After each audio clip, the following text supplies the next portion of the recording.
Yo, yo, yo. La la. What's up, everybody?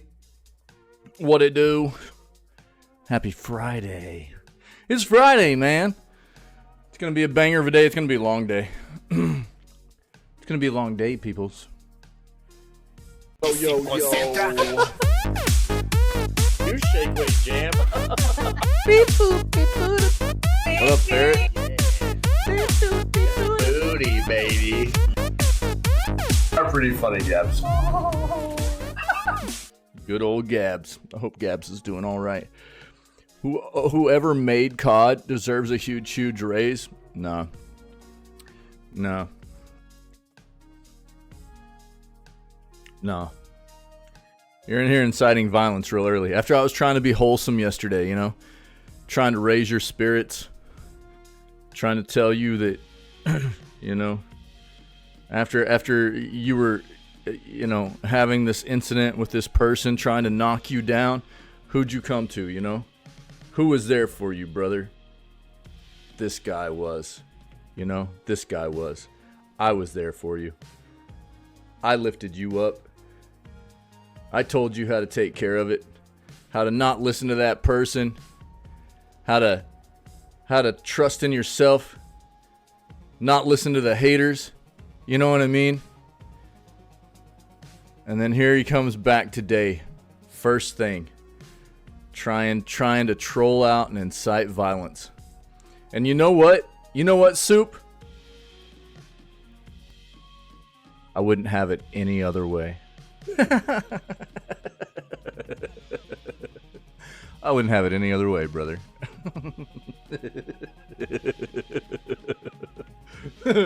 Didn't think that's where I was going with that, did you?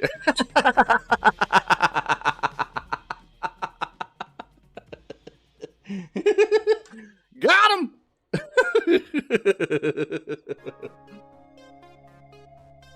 Let's go, dude. It's gonna be a banger of a Friday, my peoples. Heck yeah. What up, Ferret, Soup, everybody?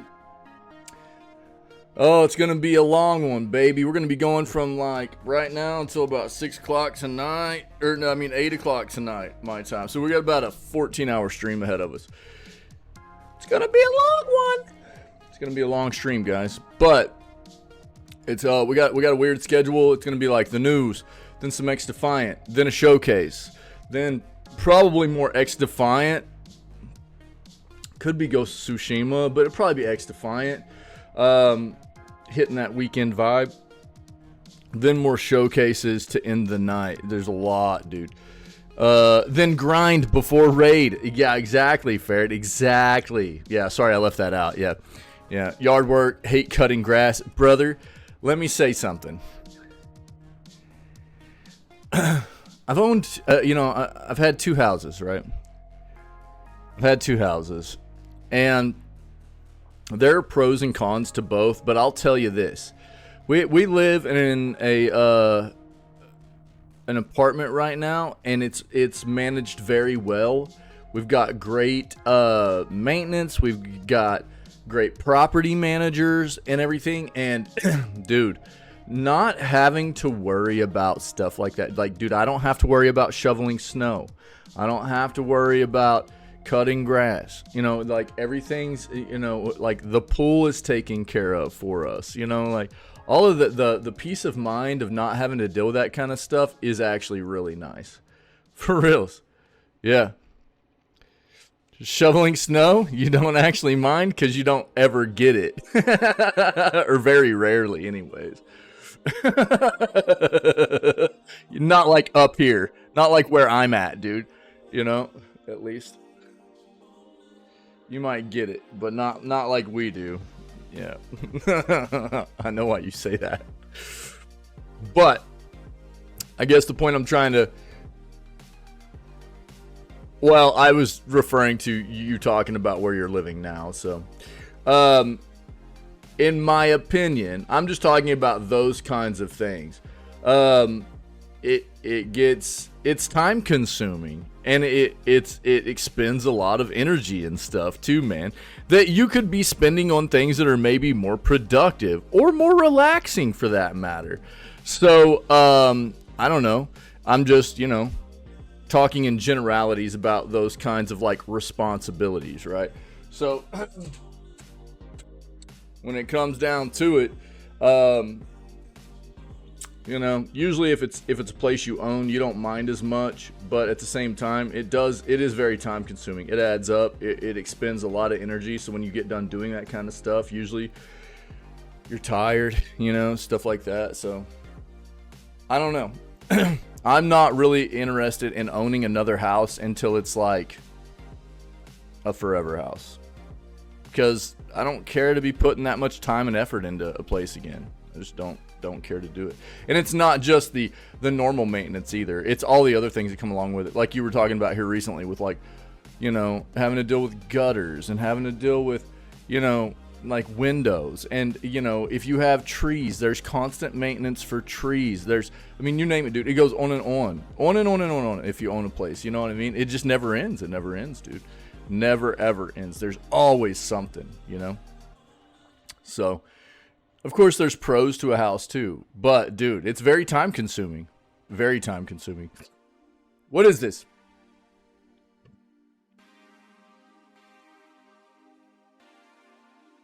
Now we'll get flipping Black Ops 6 on. We're gonna get plenty of Black Ops 6 stuff on Sunday, dude. I'm not really worried about it.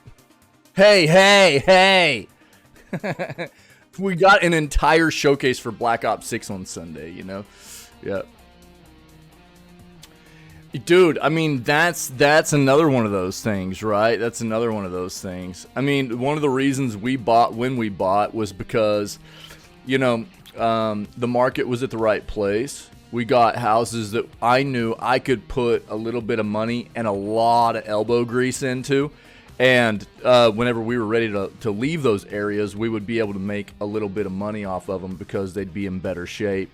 And they were in really nice areas and stuff too, you know.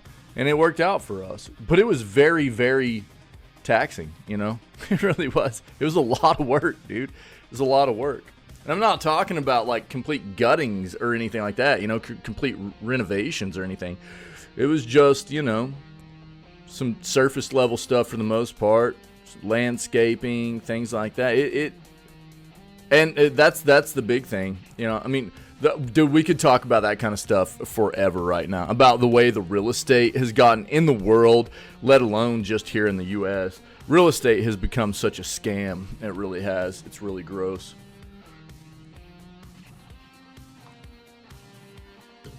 But I digress. It's video gaming news time. Soup, I know you're totally jacked about Black Ops 6. Sunday, 2 days from now, we're going to get all the Black Ops 6 info you can handle, brother. Okay? It's going to be stupid heavy Black Ops 6.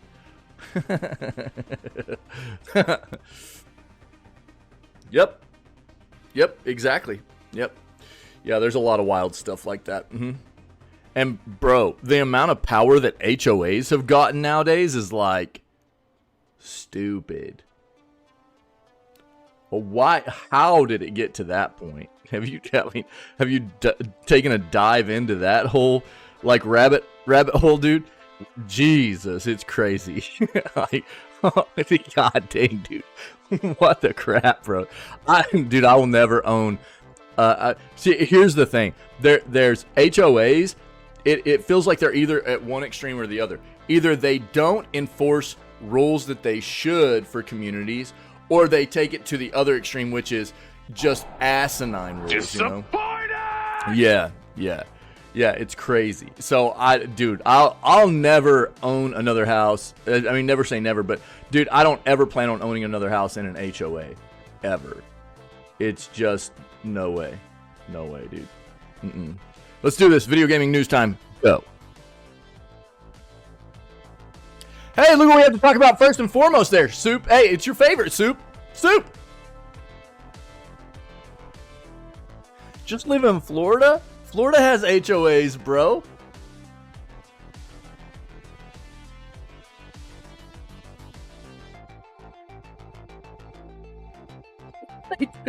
What are you talking about?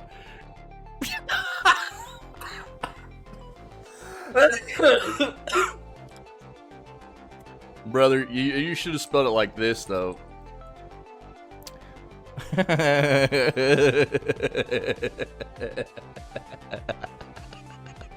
You're a hoa.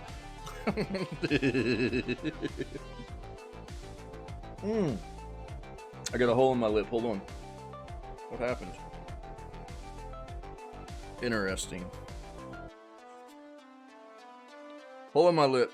What the crap? Excuse me, man. Now, my allergies have been super jacked past couple of days. Super sneezy this morning and stuff. Jeez. Hey, man, look, Suicide Squad. Yeah, they got this from that article probably that we were trying to read yesterday, but well, we weren't able to read it because it was, I think, Bloomberg that cut us off. So we'll read this one.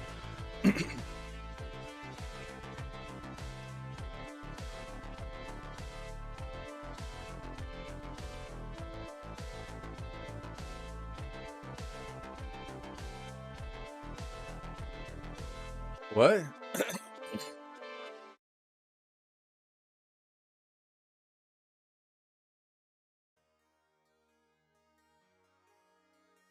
The Veil Guard?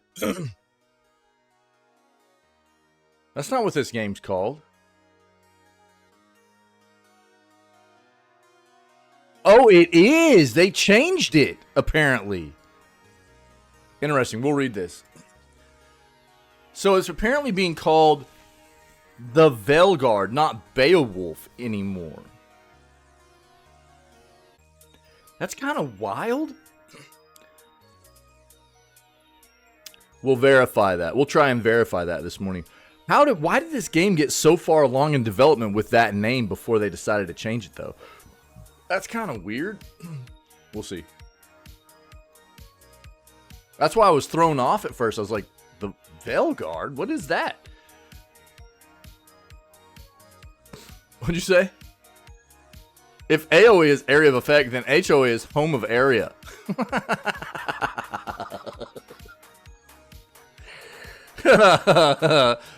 Okay.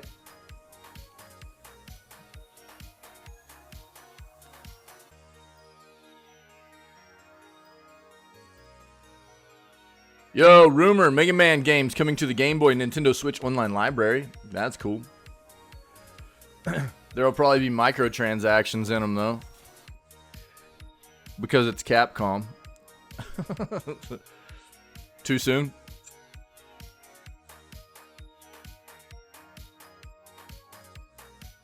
Look in the dark! Look in the dark! Give me Call of Dookie! I want to swim in the Dookie! My name's Soup! I like Dookie!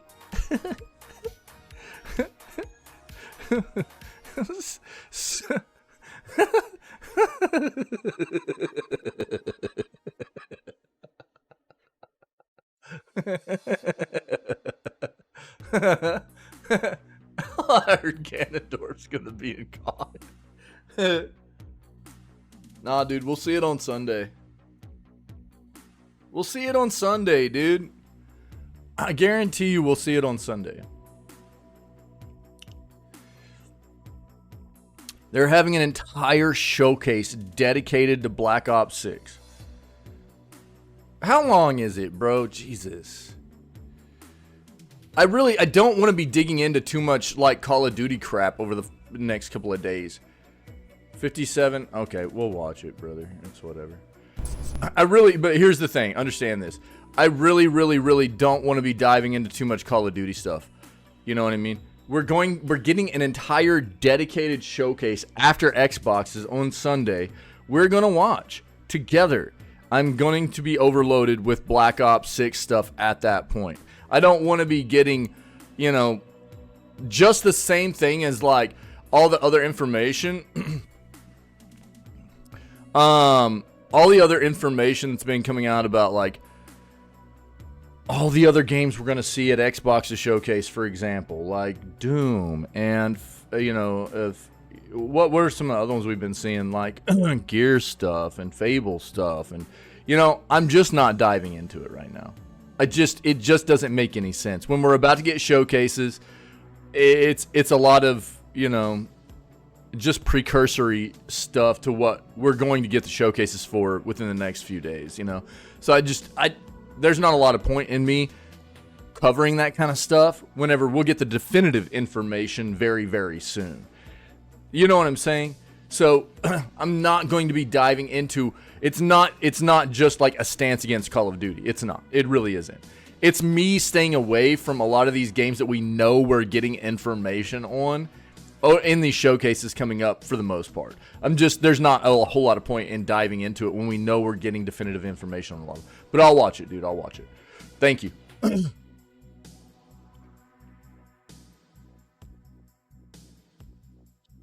NVIDIA CEO says video games will be totally infused with AI. Yeah, thanks, Captain Obvious.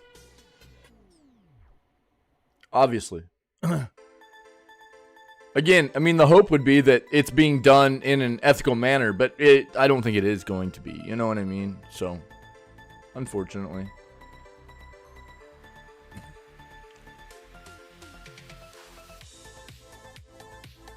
Oh, yo! Marvel's Midnight Suns is free on Epic now, guys. Yep. New free game on Epic is Marvel's Midnight Suns. Supposed to be a very good game, especially if you've liked games like XCOM, because this is Firaxis. Firaxis does XCOM games. And this is basically a mashup of like an XCOM styled game with a card game mechanic in it, but with Marvel characters. So, never even exactly what I just said. Yeah, it's supposed to be very good, actually. One second.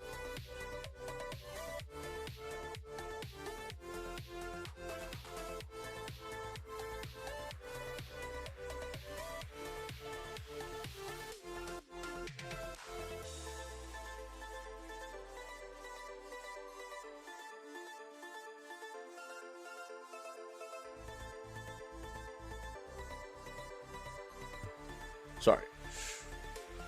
XCOM with cards, yeah. Oh, yeah?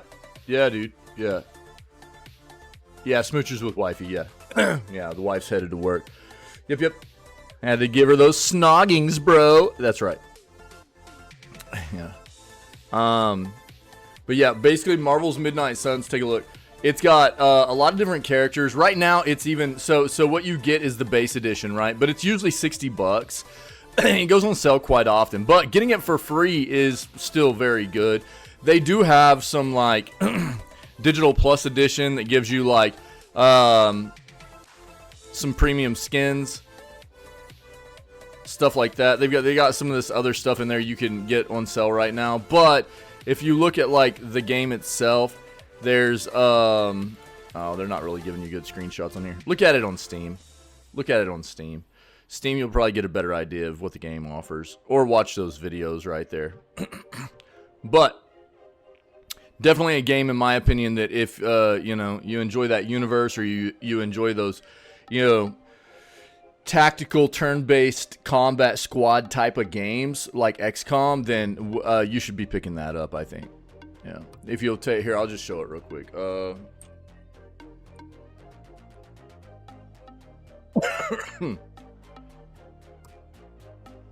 Yeah, it's on sale on Steam too.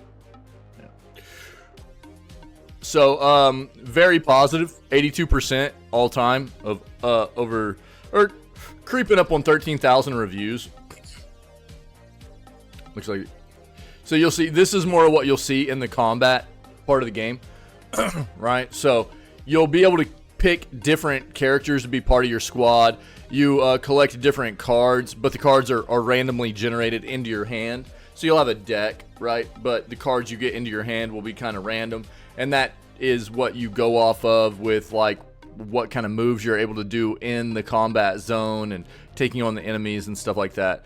It's got pretty good reviews. People have enjoyed it, I think. Yeah. People have enjoyed it. So, free. In my opinion, worth picking up.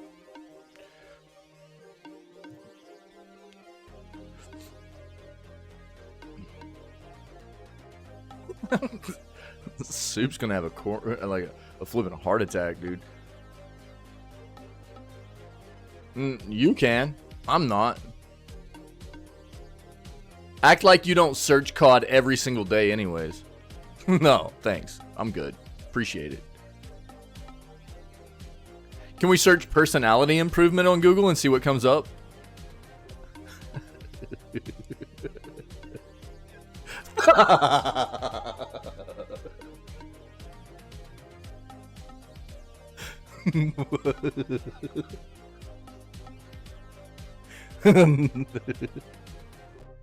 Bro, too soon?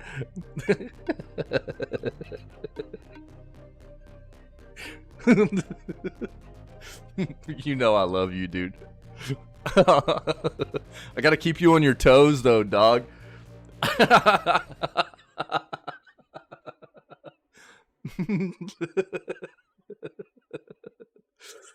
Yeah, that's true. That's true, Ferret. Yeah.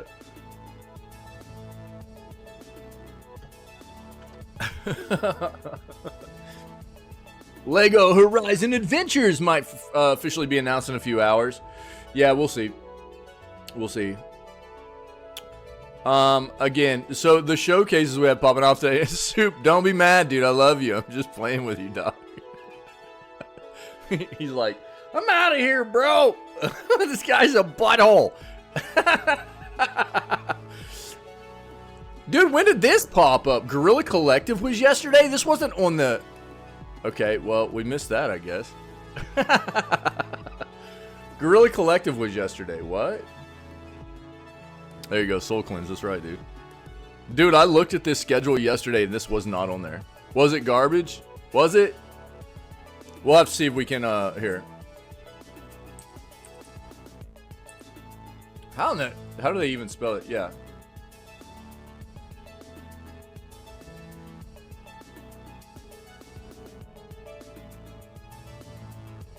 Let's see if we can find the summary.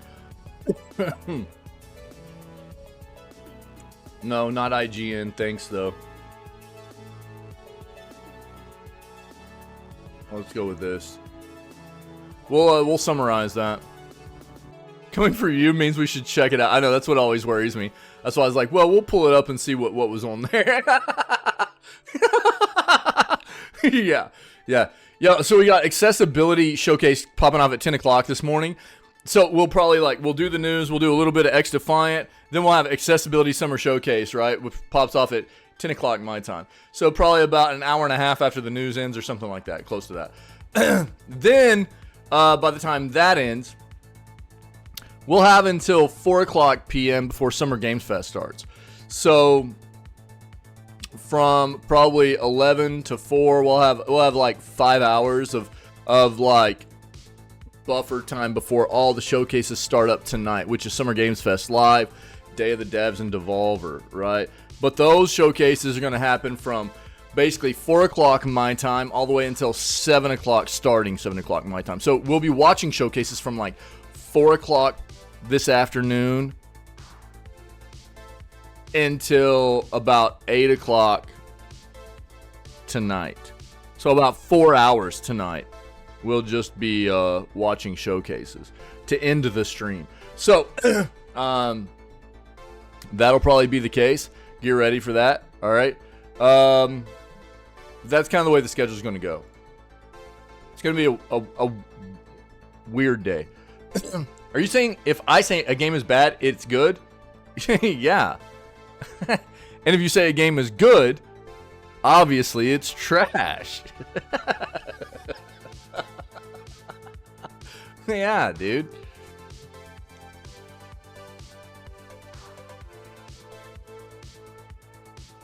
Xbox reportedly working on a Halo remaster for PS5.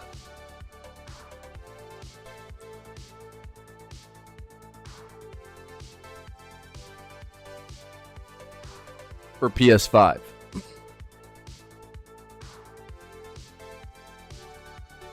Are we gonna see? I don't know. Let's pull that up real quick. We could possibly see this on the showcase on Sunday, but I don't. This is the first I've heard about this.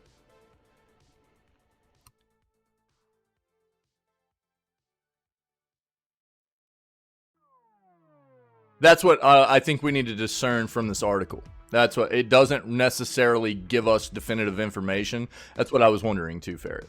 We'll see. We'll see.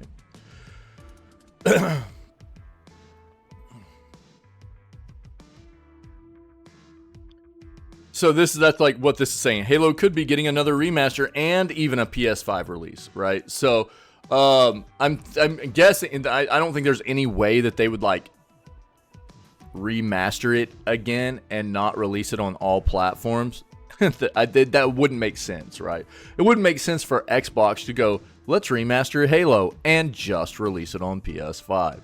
You know what I mean? Or something like that. Obviously, I think if they're remastering it, then it's going to be on as many platforms as they can get it on. That's their play nowadays, right? So that's what I would assume, but we'll find out on this article we already have pulled up.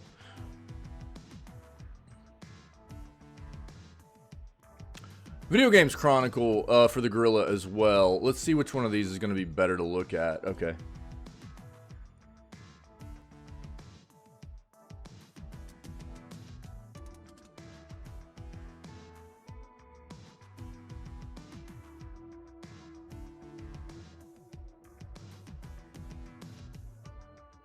How about we don't? Okay, Scotty.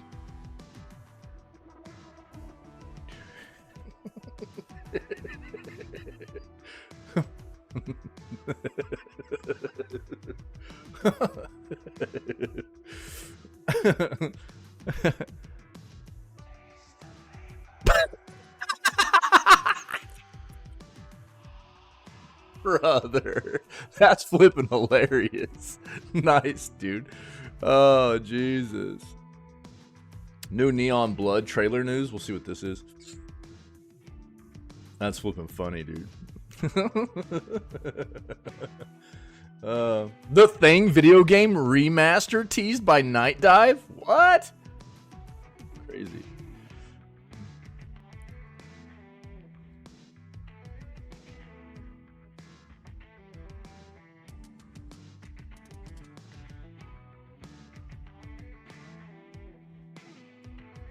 Looks like Lollipop Chainsaw Repop will finally be revealed in full on June 13th.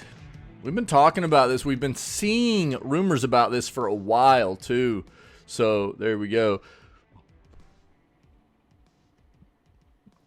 What's The Thing? It was a movie. Dude, we actually watch partied it.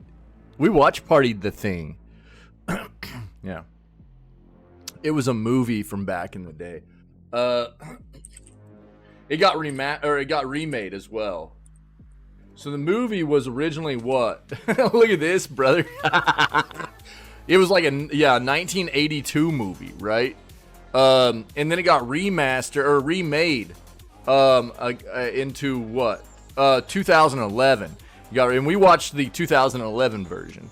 I think it was this the only? Is that thumb face? It's a little bit prettier than my thumb face is, but yeah, basically. Kurt Russell, you know what I mean? There it is. Yeah. Compare. Yeah. Told you. This one's better. Yeah, way back in the day we did a watch party and we watched the 2011 The Thing. Yeah. I'm sure they'll talk about it when we read that article. Shadow of the Erdtree game size and preload date revealed. A lot of people are hyped about that. Counter-Strike video game gun accessory sells for over $1 million.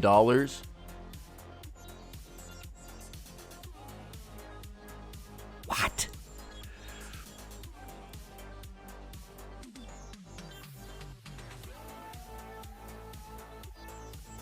Could you imagine? Could you imagine? That's lottery, dude. That's like hitting the lottery. You're playing a game, you open a flipping loot box or crate or whatever, and you get this thing, and it's like, oh, geez. That's nice. And then you sell it to somebody for $1 million? Real world money? You know, it's like, Jesus Christ. How crazy is that? That's life-changing, dude.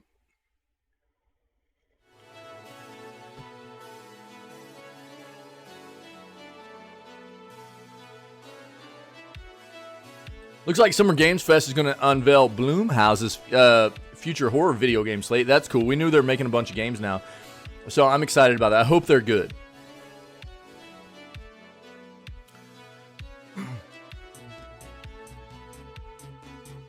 Octopath Traveler and Octopath Traveler 2's got a bundle now. That's cool.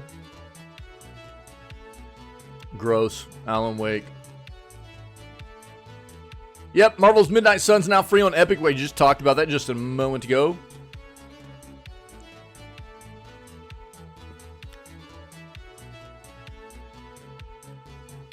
Why I'm worried about Dragon Age the Veilguard.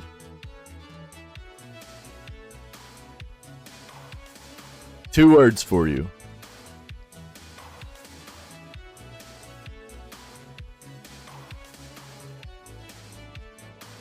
A new Vancouver-based EA studio. EA. Sorry, guys. It's so hard to say that without wanting to throw up. Electronic Arts. You know?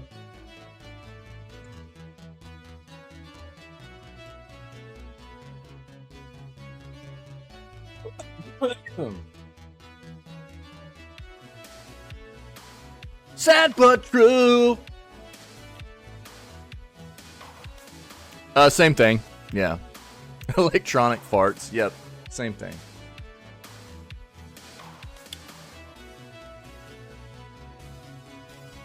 I remember when EA just made banger games all the time, dude. It was crazy.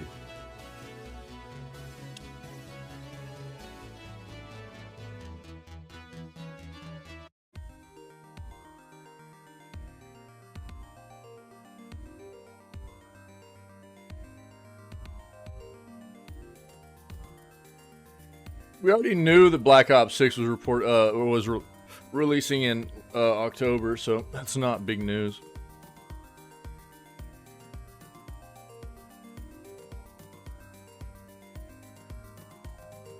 Silent Hill 2 remake looks terrible. I'm just going to be very blunt. I don't think Silent Hill 2 looks very good at all.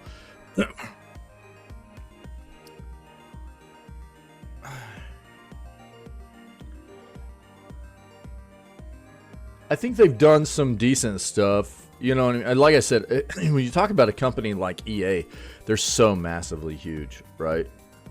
I think it's inevitable that occasionally they come out with something pretty good. It's just inevitable almost. They pump out so much content. I can't remember the last time they made a banger game talking about when was their last game from back in their good days. Dude, it's so hard. We would have to dive into the releases of their games from back then. I think that one of the better things they've done of recent was like Dead Space Remake. Dead Space Remake's probably one of the better things they've done of recent. You know, apparently that game's really good. I haven't played it, but apparently they did a really good job at. You know, I talk about the whole, how delicate the process really is for the fans of games that have been decided to be remade. Whether you're talking about an iconic franchise like Dead Space or something like Knights of the Old Republic, which we have yet to find out how good that'll be. Remakes, I think it's a very delicate process of walking that line between how do you keep the game at its core for what made it so good in the first place while still finding ways to modernize it a bit, And I think that they really did a good job with that with Dead Space, from what I understand. Everything that I found out about Dead Space and read about Dead Space and it seems like they really nailed it, So for the modern stuff, modern styled games and stuff, I think that's probably one of the better things EA's done of recent. But the things they did back in the day, you're talking about like the early Sims stuff. You're talking about all the Command and Conquer, the Dungeon Keeper stuff, the Sim City stuff. It was just titles after titles after titles after titles that were just incredible, right? They had all kinds of stuff. Pretty sure Command and Conquer was theirs, wasn't it? Wasn't Command and Conquer theirs as well? They just released actually a whole bunch of their early EA stuff, right?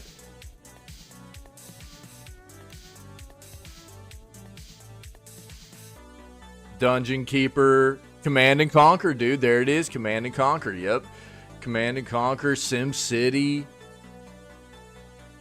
Populous, dog, Populous, Immortals of Avium, dude. Magic Call of Duty, Magic Call of Duty, Dookie, Magic Call of Dookie.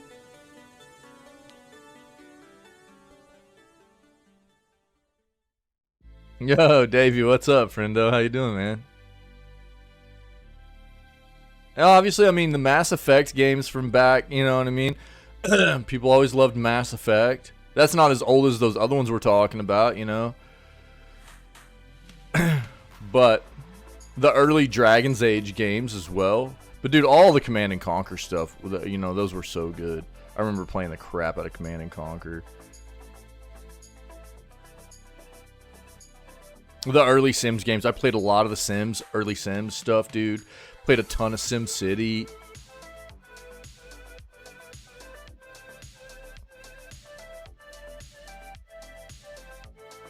Spore, remember Spore?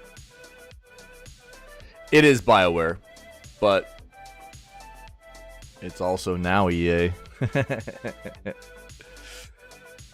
As is Dragon's Age. You know what I mean? That's one of those unfortunate things. I agree with you. I know what you're saying.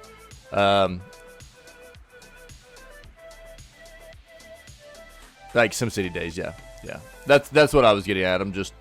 That's why I said I kind of put a caveat in there. I was like, that's not as far back as what we're talking about, but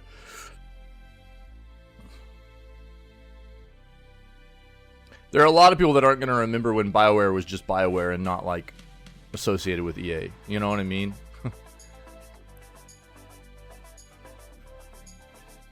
But those were like, I think those were the big ones. You know, from back at that time period. You're talking about like The Sims, Sim City, Command & Conquer.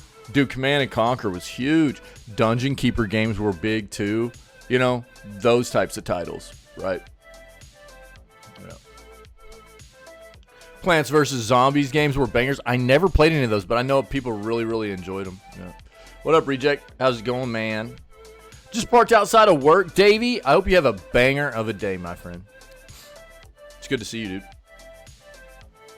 Yeah, again, you can get Marvel's Midnight Suns right now for free on Epic. We talked about it a little bit earlier, so I'm not going to go real deep into this, but I do feel like this is a game, if you like squad-based, turn-based, tactical-style games, like XCOM, then or you just really enjoy, you know, the Marvel universe, grab Midnight Suns for free right now, okay?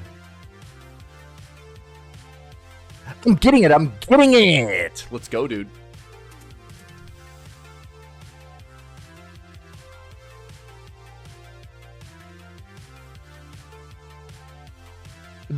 I got the tools done to break into any laptop.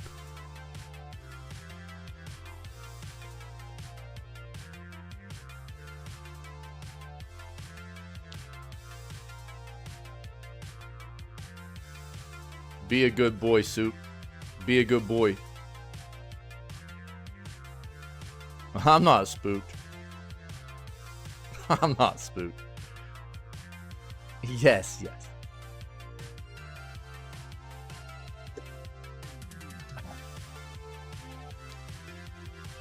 That's absolutely right. That's a great quote, Ferret. Yeah.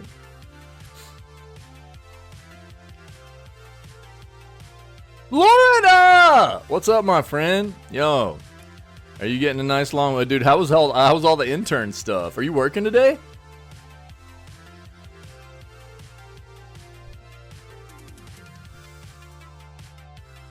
Right on, Soup. Now that we're friends again, is it okay if I pet you? Flipping poggers, dude. Thanks, dude. Dudette. Work was that? _Boric were just resubscribed for 8 months. Have the day off. got back from North Carolina last night. Word. No, that's cool, man. I like that you TTS'd it, dude. That's awesome. No, that's cool. You're just like talking to me. You know, I didn't even have to read it. I don't like reading anyways. Yeah. Yo, sick. You got the day off. You're going to play some X Defiant? We're going to be playing X Defiant today in between watching the showcases and stuff.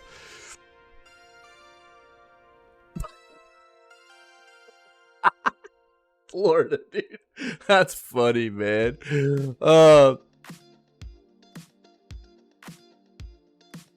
Oh, for real?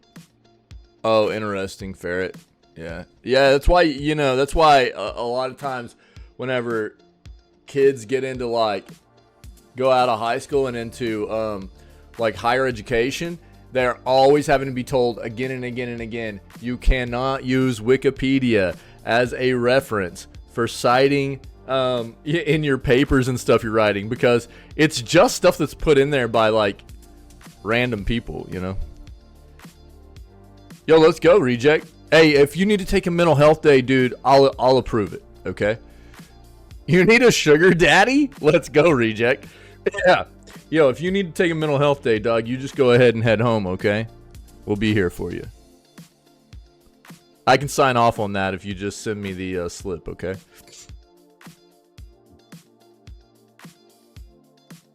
Yo, Florida. Just got back from North Carolina last night. Sick. I used to live, well, for the majority of a year, I lived right on the border of, so I lived in South Carolina, but I lived right on the border of North and South Carolina. Like, just south of Charlotte, actually. It was nice. It was nice. I liked it.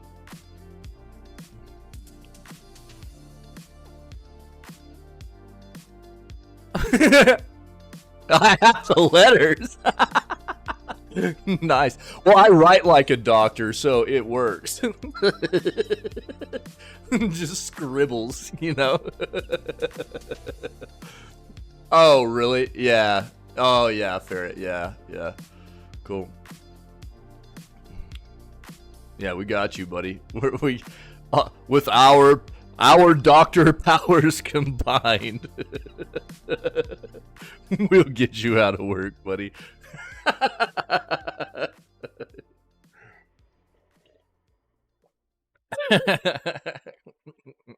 Let's go. Yeah, so we're doing some X Defiant today. It'll be like the news, then we've got a little bit of break in time before we have the accessibility showcase that starts at, like, what is it, 10 o'clock my time? I think. I need to just leave this up. Brother, that's the wrong one.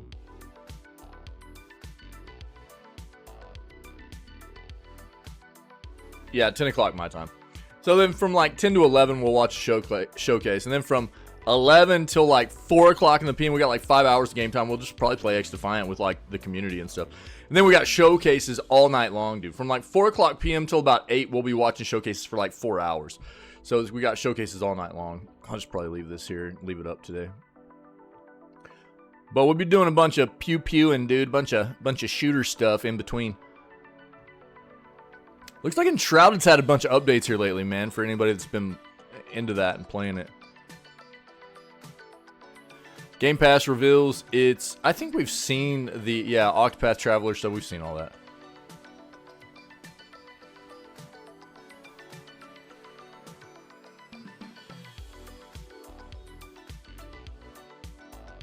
Well, they are, dude.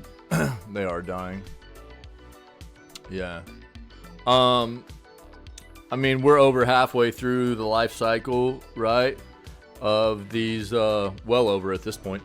I mean, come, what, November? Come November, it'll be 4 years.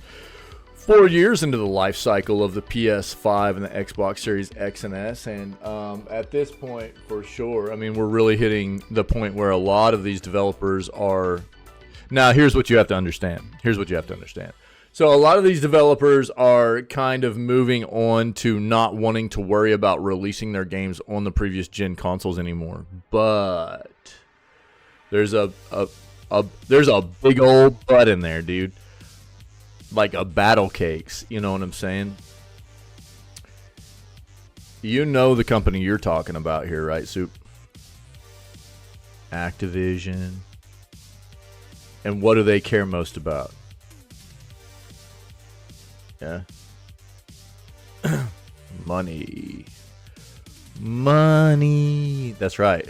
Oh, wait, Battle Cakes. That big, dude. That's a big old butt.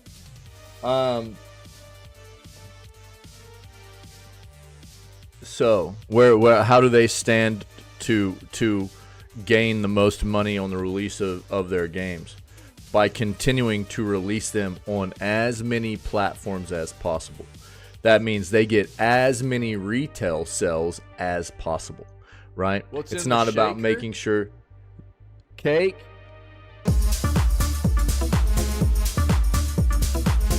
That's right. It's not about making sure that the game is at the, most optimal content level for all of their fans and everything. That's what we talked about this. That's why they release a game every single year.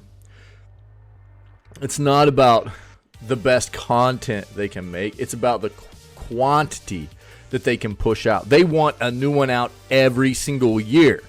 Why? Because it retails well. Because it has the name Call of Duty on it, right? And when people see Call of Duty, they go, oh my God, another piece of crap. Let's buy it, right? So that's what they do. And if it's on previous generation still as well, that just means more sales. So that's why they do it, dude.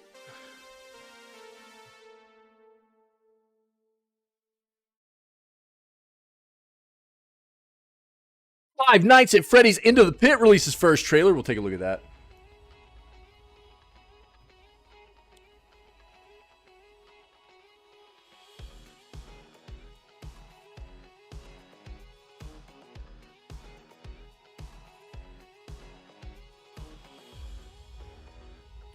Yeah, we've talked a lot about Square Enix, and they're kind of rolling out this new initiative with Octopath Traveler, right? So what they really are trying to do is not be as locked into console or platform exclusives anymore. So Square is, I think, they've been running numbers. This is the impression I'm getting, and it's not just Square. It's a lot of other companies in the industry as well. But Square, I think, has been running numbers. They're coming to the understanding that it's no longer going to be more lucrative to be doing first-party games or exclusivity on their games, right?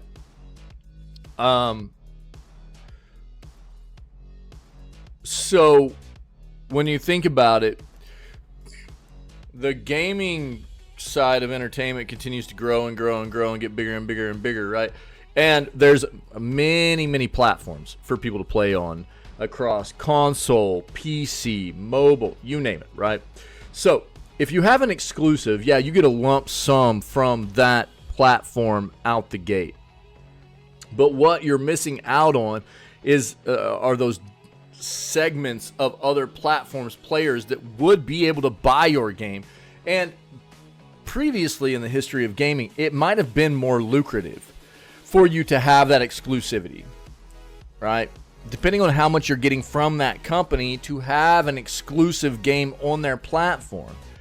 But I think after time, as time has moved on, and as these companies continue to run the numbers, they're finding out that the exclusive lump sum you're getting isn't necessarily going to be bigger than what you stand to make overall by just having your game on all platforms.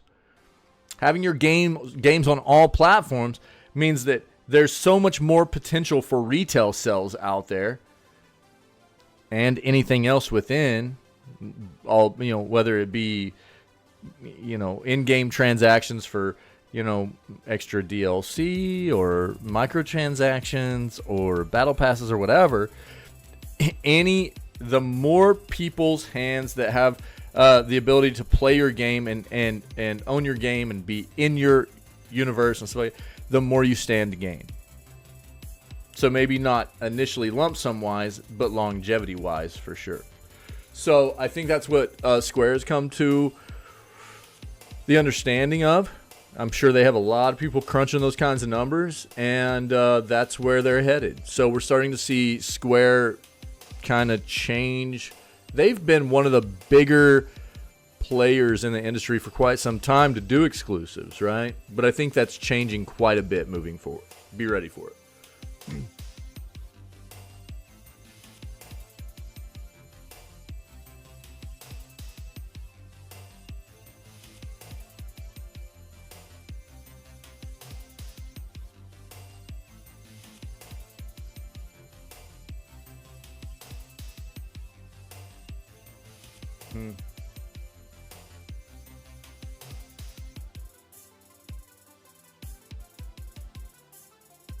What up, brother?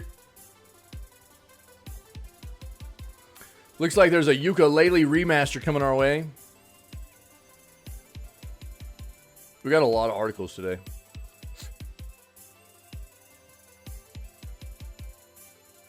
Mortal Kombat 1 leak essentially confirms Ghostface as a DLC fighter. What? All right. Cool. Okay, man, let's dive in here. Let's see what we got. There's a lot of stuff. Let's kick it off with this. Five Nights at Freddy's Into the Pit releases first trailer. A new Five Nights at Freddy's game is on the way from Megacat Studios, which will force players to attempt to survive another Five Nights of Terror. In the upcoming 2D single-player adventure Five Nights at Freddy's Into the Pit, players will need to embrace their stealth skills to stay hidden and move swiftly throughout the abandoned pizzeria, traveling between time periods in order to gather clues and evade the threats pursuing you. Into the Pit adapts the first short story in the Fazbear Frights novel series, a fitting story in the franchise to feature given Five Nights at Freddy's celebrates its 10th anniversary this year. The official description, quote, Oswald wishes his town and his life weren't so boring. That all changes when he explores the ball pit in a rundown pizzeria and finds himself in the past. However, Oswald's deepest desire will have an unexpected cost.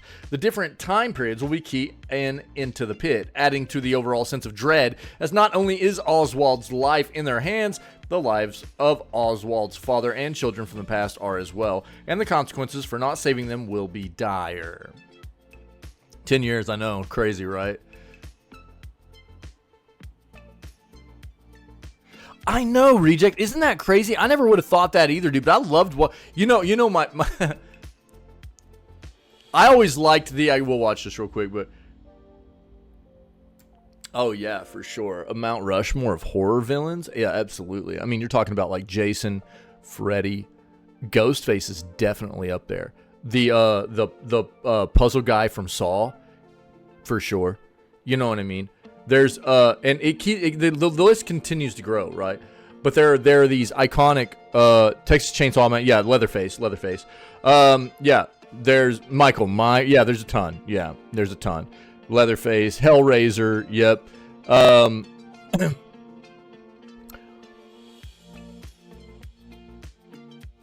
There's, I don't know how I left Michael Myers out. I literally dressed up as him 2 years ago for Halloween. But it continues to grow as we continue to, a lot of people I love horror stuff, dude. I love horror stuff. And we continue to grow with it. The Mount Rushmore, if you will, of horror villains continues to be a thing, and I think that I think it's kind of wild too, man. For me, Reject, I never expected Ghostface to be a part of it, really, but it's crazy. He's become so iconic. He's in so many different pieces of entertainment and stuff. Yeah, Lady from Misery is on there, really?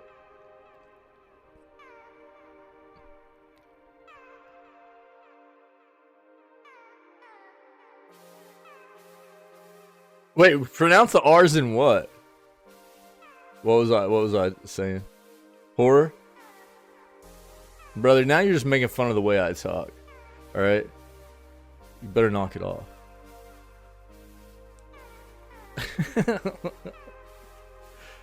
Yeah. Well, yeah, I think that it's gonna be one of those things. See, I would have Ghostface in there before I had the Lady from Misery, And I think that, before the Lady from Misery, I would also consider having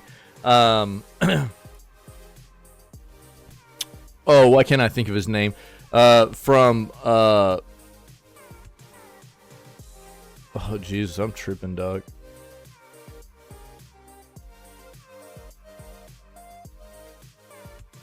Pecan, dude. It's not a pecan. There's not two E's in there, dude. Pecan, dude. It's not a P, dude.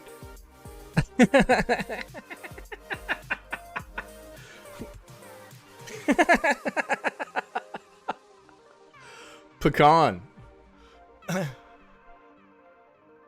Yeah, there you go. Florida's got it. Yeah.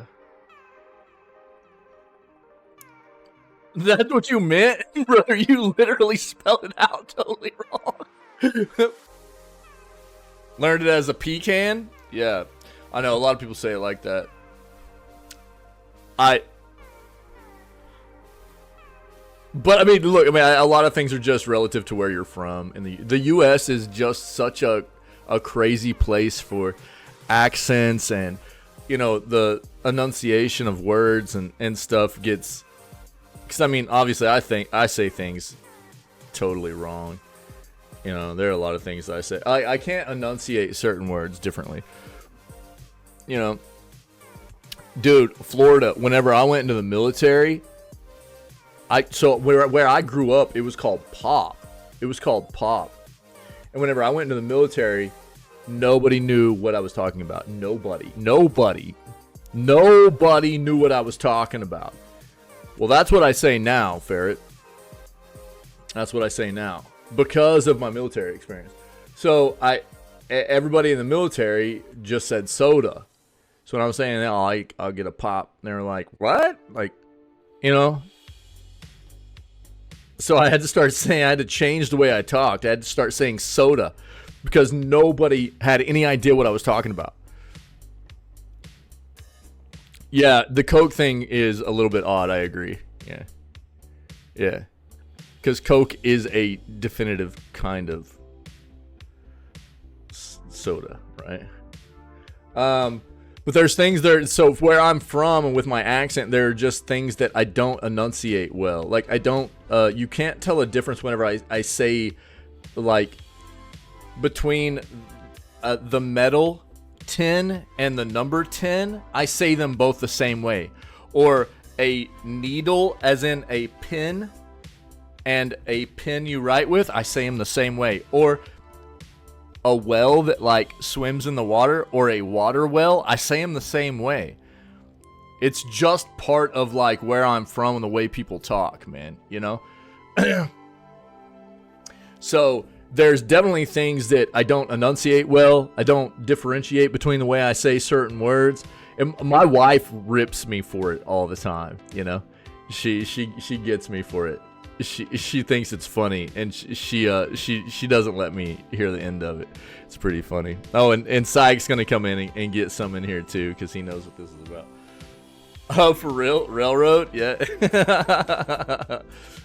Showcase? Well, we've got a showcase starting in about 2.5 hours. And it'll probably last somewhere between, you know, I would expect about 30 minutes to an hour. And then we'll have like a 5-hour break, dude. And then we'll have showcases this afternoon starting at 4 o'clock my time until 8 o'clock tonight. So the last 4 hours tonight we'll be watching showcases. So it's a weird day. We'll do the news.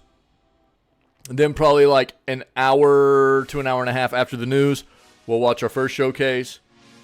Then we'll play some more games until the afternoon, evening showcases start. Yeah. Let's watch this real quick. What's up, by the way, buddy? Happy Friday, man.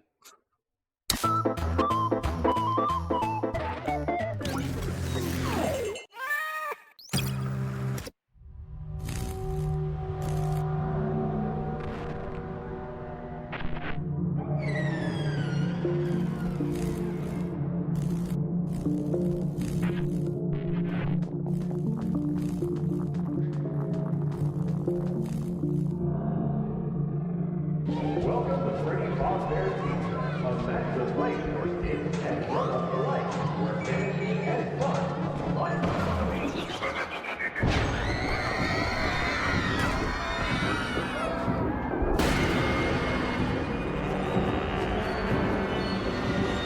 Yeah, yeah.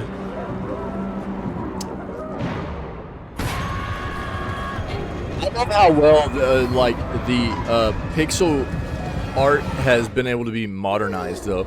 Like the if you remember like pixel art and pixel graphics games from back in the day, they were not nearly as evolved as what you see nowadays in like something like this, you know.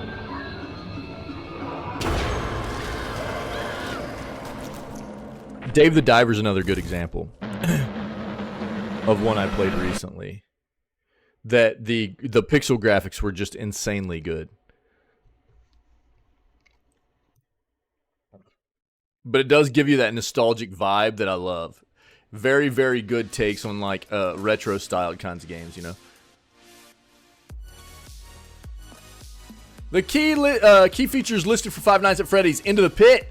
Experience the heart-pounding adventure of a beloved entry in the Five Nights at Freddy's franchise. Into the Pit, self-satisfying puzzle intertwined with an adrenaline-fueled story. Immerse yourself in a narrative experience. Try to save your friends, your family, and your own life. Uncover secrets that span decades. Discover different endings. Escape the clutches of the animatronic creatures wreaking havoc across time. It's going to be available on PS5, Xbox Series X and S, Nintendo Switch, PS4, Xbox One, and PC via Steam.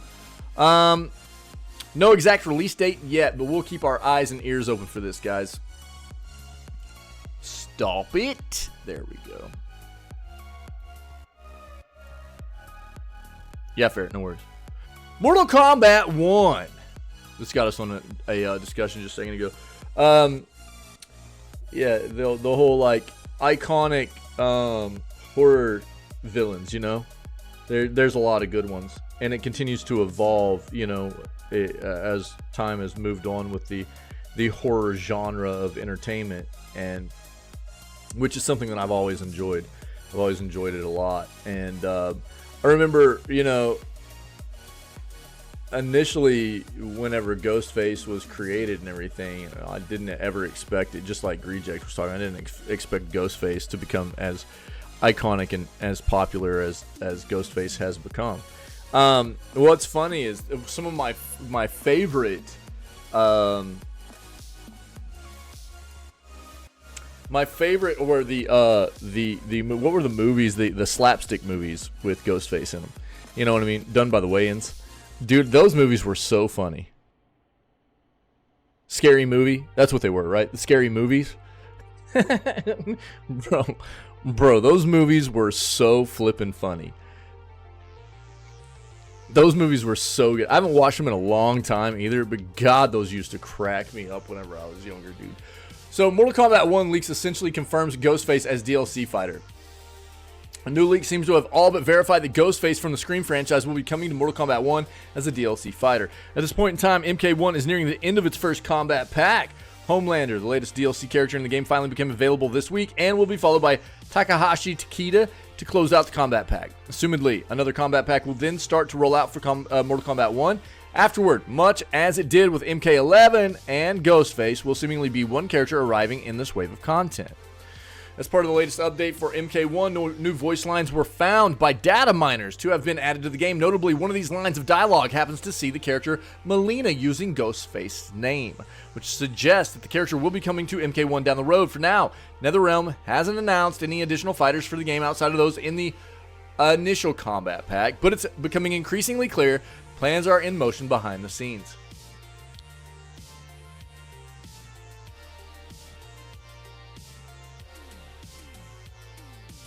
Yeah, maybe we'll see something during Summer Games Fest for MK1. We'll see.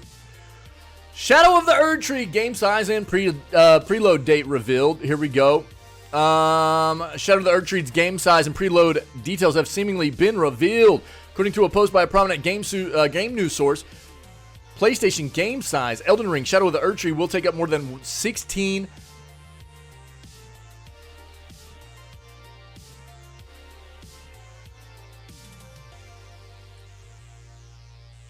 and a half gigs on your console. That's a weird decimal to get to for a file size. Usually you only get to 2 decimal places on this. It's kind of weird. I wasn't expecting to see that. On your console and PC to run. This post matches our earlier report of the game size, which stated players would need more than 61 gigs of free space on their devices to run the DLC plus the game. According to the post, Shadow of Erdtree's preload date has been set as June 19th, 2 days ahead of the June 21st release. There you go. Download size, 16 gigs, 16.5 gigs, just go for 17. Preload June 19th, launch June 21st. There you go. We've actually watched this, so I'm not going to watch it again, but if you guys want to, the story trailer for Shadow of the Erdtree is below in this link if you want to check it out, okay? There you go. Let's go! New Neon Blood. What is this? New Neon Blood trailer. Let's take a look at this. It introduces Ruby Emerald. It confirms physical edition and launch window. Meridium has released a new gameplay trailer for Neon Blood, which the powerful character Ruby Emerald is introduced, and more information is teased about the narrative universe surrounding the game. Additionally, the trailer also reveals contents of the physical limited edition release and announces a Q4 launch window for this year. The trailer debuted at several digital events during the summer showcases, during No E3 2024. We're just starting that right now. Best Indie Game Summer Showcase and Guerrilla Collective. So, Guerrilla Collective, apparently. Let's take a look at this real quick. Guerrilla Collective, what's weird is, I even looked at the scheduled events yesterday, and I didn't see Guerrilla Collective on there anywhere. And apparently Guerrilla Collective popped off yesterday, so we're going to be summarizing it today. But we'll take a look at this real quick.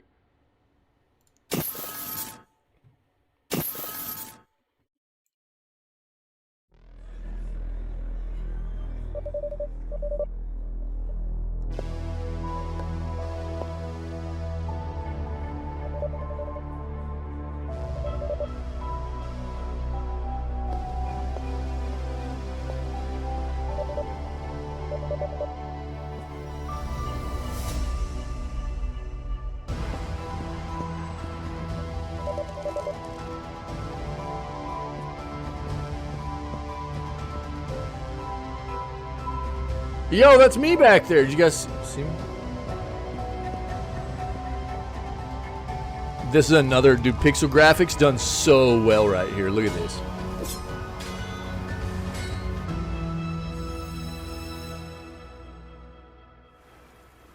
Interesting. Neon Blood. Cool. It's a neo-noir cyberpunk experience with a 2.5D aesthetic which combines 2D pixel art sprites with 3D modeled environments. Game features a variety of puzzles, classic turn-based combat, and precise quick-time events. Neon Blood is developed by Chaotic Brain Studios and published by Meridium.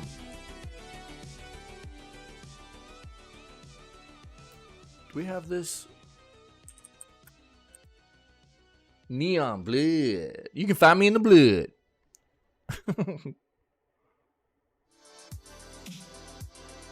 Let's keep track of that. That looks pretty cool, man.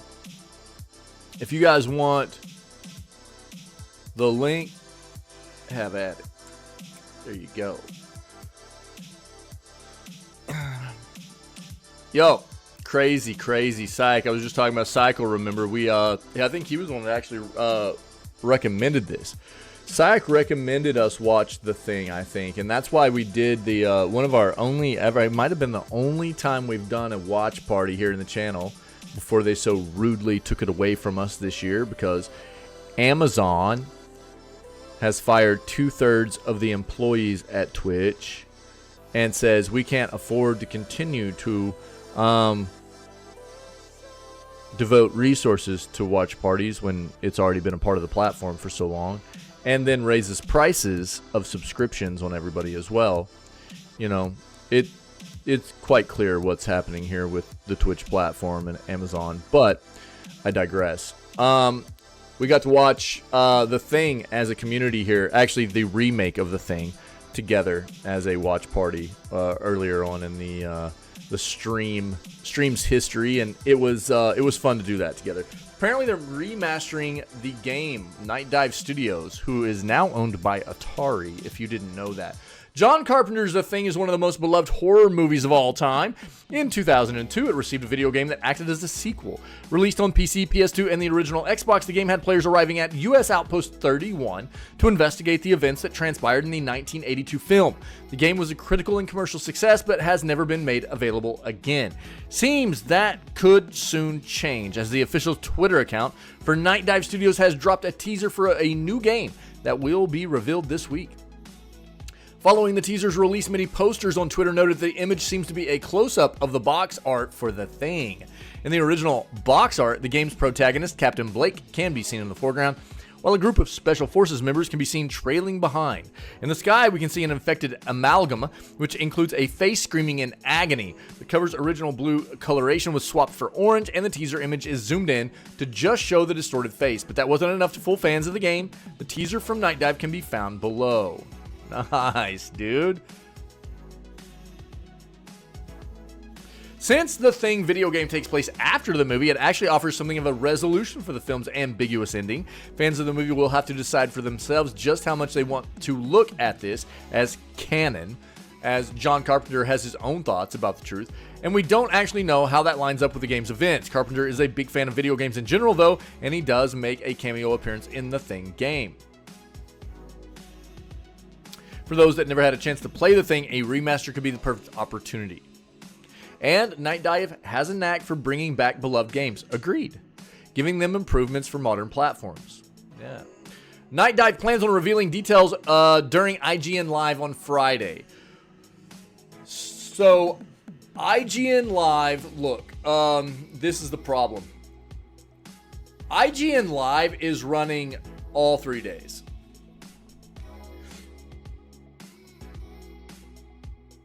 I'm not a fan of IGN's platform anymore either. It feels kind of skewed to me. IGN does. I see a lot of, I've talked about this before, but I see a lot of occasions where IGN will throw out stupidly bad review scores for games that are in complete opposition of what most of the user reviews are saying. They'll throw out 10s for games where other, after a game comes out, people, have had time to play the game. You'll get a large data set of people that are reviewing the game, and it'll be like a 6 to a 7 or something like that. And it happens fairly consistently with IGN, which makes me feel like IGN is selling reviews, and I'm not a fan of that. I think it's disgusting, and I think that it's potentially become a corrupt platform for reviewing games, where a lot of these outlets, or not outlets, but a lot of these companies have found that they can maybe pay off IGN. I don't know that for a fact, but it seems that way. And if that's the case, I don't want to promote them. So I don't want to necessarily... Also, the thing here is we have showcases from the 7th, 8th, 9th. We've got a lot of stuff to watch every single day. So I'm not planning on watching any of the IGN stuff. Just know that. But it is running all the way through the weekend. So if you want to watch some of it, by all means, you know what I mean? Go for it.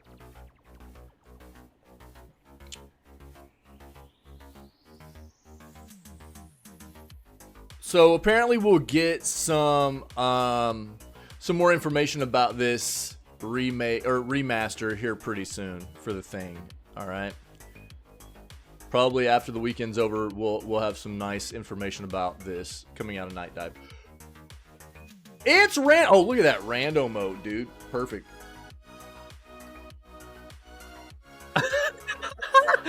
Vibe, please, and cap, dude.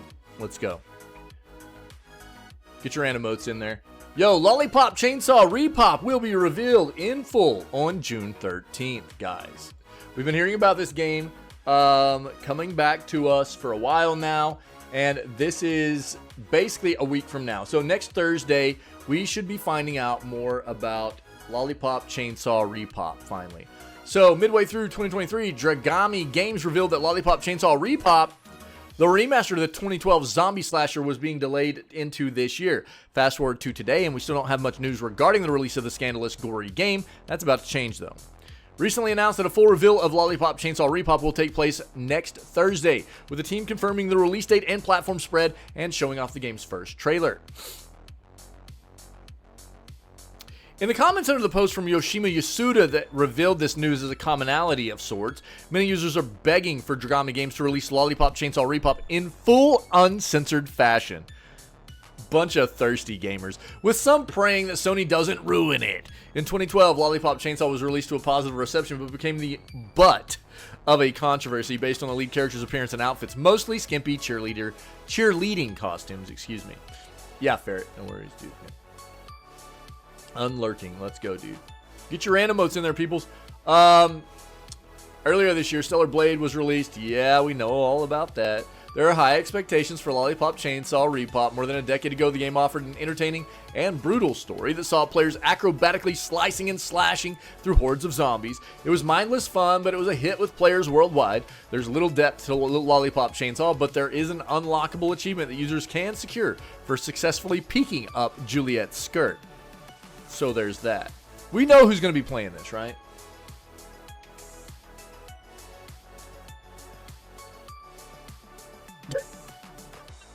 Very thirsty gamers. That's right, dude. Yeah. Yeah. Soup will be all over this, dude. Yeah, Florida. Yeah. Just salty, just like my dude. We'll wait till we play some X Defiant today. You going to play with us, Florida? I didn't see if you responded to my question earlier. Oh my god, dude, here we go. Xbox reportedly working on Halo Remaster for PS5, man. Yeah, let's go, Florida. Cool. Xbox is dead, except for your entire Xbox-themed kitchen.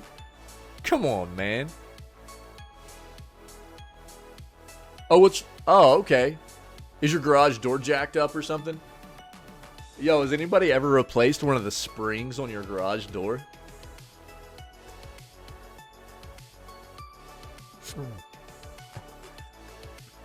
Most people don't even think about that. You know, like, I've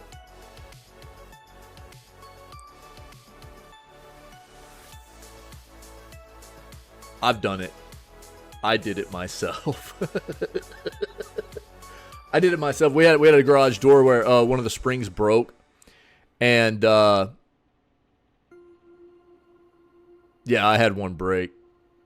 Oh, a gap. And he's probably going to tell me it's normal. Oh. It might be able to be adjusted too, though. If there's a gap, it could be from different things. It could be settling. It could also be just the weather. Sometimes because the weather, you know, the garage doors are just all metal and stuff, you know. And so weather sometimes can take its toll on the adjustment and everything from the expanding and contrasting over the years. You know, that kind of stuff can happen. And it might just need an adjustment to get it to be flush with the ground again or something. Oh, really? Oh, interesting, huh? Wild. Well, I hope you're able to figure it out, Florida. Yeah. Fair, they repaired it right. Yo, the builder cheaped out, only had one spring for a double garage door. They did it right. Put on two. Oh, right on. Well, yeah, I mean, dude, I did, you know, so obviously I'm a pretty detail-oriented person, and anytime I am thinking about taking on a project like that, especially something I've never done before, I do a lot of research about it. So I did a ton of research, and even as dangerous as I found out it was, I was like, I think I can do this, you know? And I did it. But I've heard a lot of people say that, like, it's not something they're willing to take on, you know, because it is very dangerous. You can literally just, like, destroy yourself by those. There's so much tension in those springs, and you have to wind it. You have to wind it with a couple of metal bars, and you got to, like, take one out, wind it up, put the other one, you know, like, back in, take the top one out, wind it up. It's like this process, and you've got to get the tension right and everything. It's crazy, dude. It was a great experience, but I definitely would not recommend people that are not, you know, experienced with, you know, doing mechanics, and you definitely got to have, you know, some nice you got to be very, very prepared. You got to be very, very prepared for that kind of situation if you've never done anything like that before. But yeah, I took it on. What's up, Vault? Yeah, that's what I was gonna say too. Yeah, I mean, I've got experience doing like high-level maintenance and stuff like that because I used to work on jet engines and things of that nature. So it I think definitely gave me more of a it made me more comfortable taking on that kind of job, right? But it was intense. I'll tell you that. It was intense because always in the back of my mind was like, if I slip up right here, I'm probably done. Yeah, if I slip up, I'm probably done. And I didn't have anybody helping me. It was just me. There's like nobody else but me. It was just me. But I did it, dude, and it worked. But I prepared very, very well. I did a ton of research and made sure I had all the right parts. But it was crazy. It was quite wild. Yeah, pretty nuts. I hope you get it figured out, Florida. Vault, you gonna play some X Defiant today, bro? Yeah. Yo, let's get into this. Xbox reportedly working on Halo Remaster for PS5. Halo Combat Evolved is one of the many projects Microsoft may be bringing to PlayStation coming up. Wake you up when the showcase starts? How do you want me to do that, dog? Nah. Brother.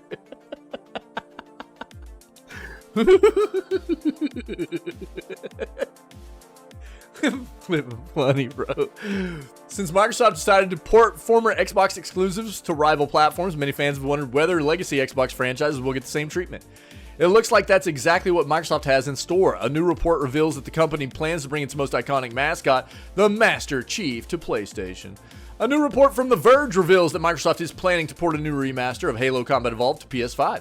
The decision is a result of a new initiative at Microsoft called Project Latitude, under which certain Xbox Game Studios titles will be brought to other consoles, which we already knew about. The report states that it's early days for the potential remaster and it won't be officially announced anytime soon.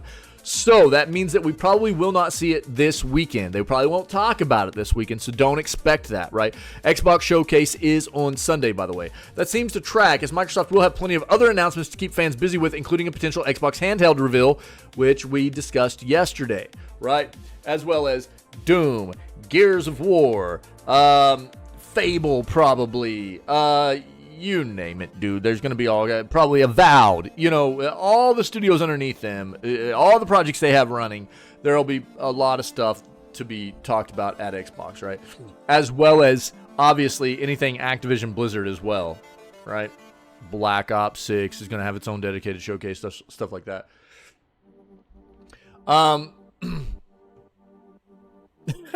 Of course, that's not the only Xbox game planned for PlayStation and Nintendo consoles. Earlier this year, rumors circulated on the interwebs that Xbox and Bethesda were planning to port Starfield to PS5. It's also not the first time that Microsoft would have considered bringing Halo to PlayStation, and it tracks with Microsoft's legacy as a software company. What's surprising is that Halo CE already got a remaster in the Halo the Master Chief Collection. As far as a remaster is concerned, many games industry insiders have speculated that a Gears of War collection may be on the cards for a multi-platform release instead, accompanying an announcement of Gears 6 as an Xbox exclusive.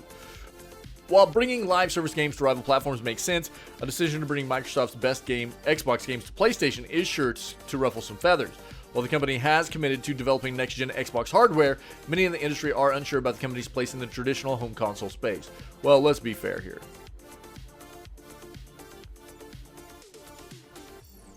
Microsoft hasn't really fit into the traditional home console space as a competitor for quite some time, right?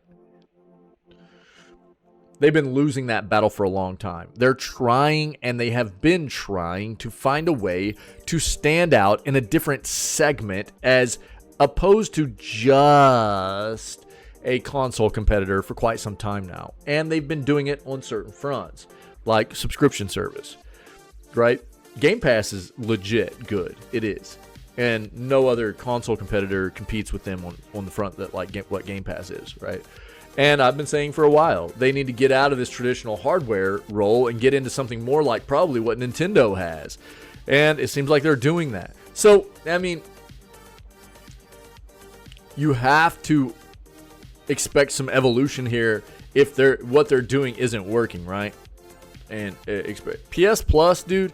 PS Plus will never, ever, ever, ever, ever, ever be able to stand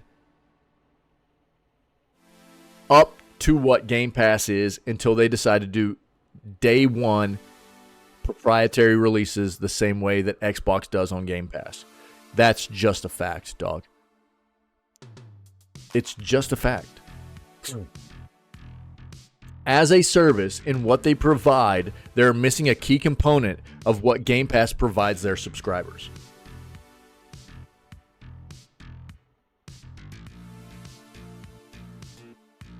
It's just true.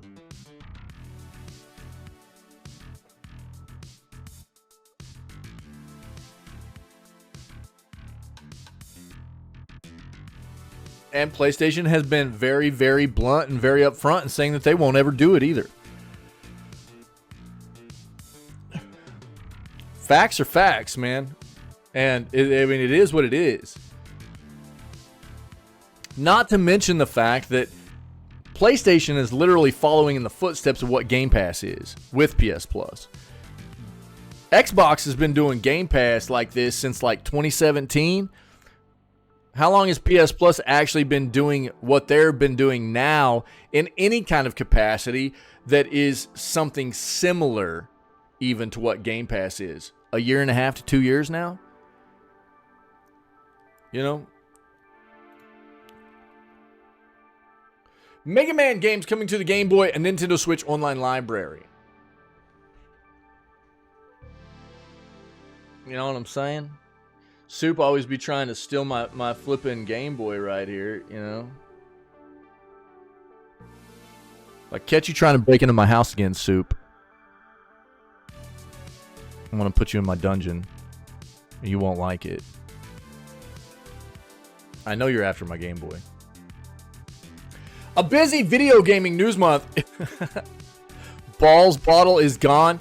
Yeah, I think I'm like rearranging some stuff. It's just I don't have a ton of space, dude. I don't have a ton of space. I'm not totally finished here yet, but yeah, balls bottle's gone. The other box I had here is gone. There's gonna be some other changes and stuff too, so just be ready for it. It's an evolution, dude. It happens. Things change. It's gotta. I get new stuff. Other things have to kind of get replaced from time to time. It happens. But I do appreciate the drinks, dude. I do. Yeah. A busy video gaming news month is about to get underway. Nevertheless, that won't stop Nintendo from releasing their monthly drop of retro editions to the Nintendo Switch online libraries.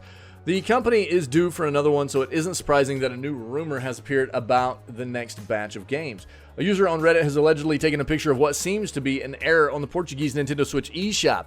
The company may have accidentally put up a banner on the eShop's Explore section, revealing that Mega Man games are coming to the Switch Online Game Boy library. The banner was reportedly only up for an hour before it was taken down. It seems that Nintendo's next batch of retro game editions will be coming very soon. Whenever Nintendo officially announces them, we will let you know. So it looks like Mega Man games coming to Switch Online, man. Mega Man Game Boy games. Interesting. Yo, here you go. Soup's favorite game of all time, which left a $200 million hole in WB's video game division. Suicide Squad. We tried to read about this yesterday, but the article got cut short because I wasn't a subscriber. And so now we get to actually read about this, which is good. Warner Brothers Discovery took a $200 million hit after the launch of Suicide Squad Kill the Justice League. The troubled looter shooter released in February, and now we have a sense of what went wrong. A new report from Bloomberg details some of the studio's struggles behind the scenes, including inexperience with the multiplayer genre and a constantly changing vision. More like PlayStation Minus, am I right? Nice, dude. Nice. I like it. Rocksteady, the UK-based studio owned by Warner Brothers Discovery, was tasked with developing a Suicide Squad game in 2016. At this time, new Rocksteady employees were reportedly unaware that the studio was developing a multiplayer game, as Rocksteady is known for its single-player action-adventure games like Batman Arkham Knight. This caused many employees to leave Bloomberg. The game's development didn't go smoothly. Rocksteady's leaders kept changing their ideas for the game, turning their focus from melee combat to heavy gunplay. Bloomberg reports the studio struggled with making its battles, levels, and bosses feel less repetitive. One of the biggest issues, and I don't even think that worked. From what I understand, the game feels incredibly repetitive. And even going from one character to the next of the playable characters feels pretty similar combat style-wise. One of the biggest issues for live service titles where players are asked to retread large parts of the game, the studio also wasn't accustomed to the level of complexity required to develop such a massive map, and the 4 playable characters, according to Bloomberg. PlayStation slogan, pay more for less? Yeah, dude. Rocksteady co-founders Sefton Hill and Jamie Walker left the studio in 2022 to start a new endeavor, with continued setbacks like this pushing the game's release date until this year. Warner Brothers Discovery revealed the game's $200 million loss during this company's earnings call in May, with CEO David Zaslav calling its release disappointing. Financial pressure in the games industry only continues to mount as studios contend with layoffs affecting thousands of workers. Some major studios have turned to live service games like Suicide Squad, Kill the Justice League in an attempt to strike a constant source of revenue.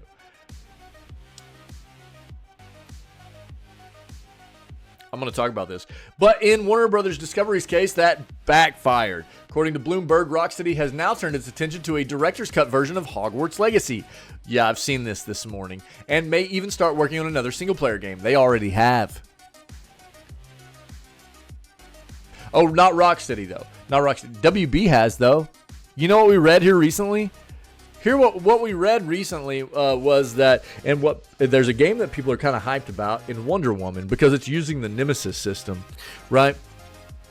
But apparently there's a lot of turmoil right now going on in that development process too, being leaked out from underneath that developer under WB as well. This is the thing. Let me talk about this. Some major studios have turned to live service games like Suicide Squad, Kill the Justice League in an attempt to strike a constant source of revenue. Let me talk about something here. One of the biggest issues I've pointed out, it reminds me of EA's slogan of Star Wars Battlefront, where heroes aren't born, they are bought. Yeah, there you go, dude. Yeah. You know, whenever this game was close to release and being released, there were a lot of indicators that I was pointing out to people about why you should stay away from this game, right? And when you're talking about a new Vancouver-based EA studio. That's right. Boy, we've gotten to run that a couple of times this morning. Fantastic. It's so hard to say that without wanting to throw up. Very nice, Vault. Yeah. I pointed out on, right around the release of this game that a live service game, the key component of a live service game should be player base, right? If you truly are comfortable and trust in your product, you trust in what you've built, and you know it's good, then your big main focus is player base, right? Because if you get people in that game, yeah, and they're going to find out how good that game is, and it will be lucrative, right? Now, their problem, obviously, and what was a big telltale sign about them not being confident in what their product was content-wise, and that it wasn't going to be built for the long haul like they said, was first and foremost, it was a AAA price point, if not more, for that 3 days of early access, right, that people couldn't even play. And it was riddled with monetization. Yeah. So what that told me was they were trying to recoup losses. They were trying to recoup development costs that they were afraid they weren't going to get back. And they didn't. Apparently, they're $200 million in the hole on this, you know? So when you want to compare this kind of game with something like, let's talk about something like Warframe. Yeah. Warframe is Digital Extremes, right? Isn't that who Warframe is? Digital Extremes? I don't want to misinform here, but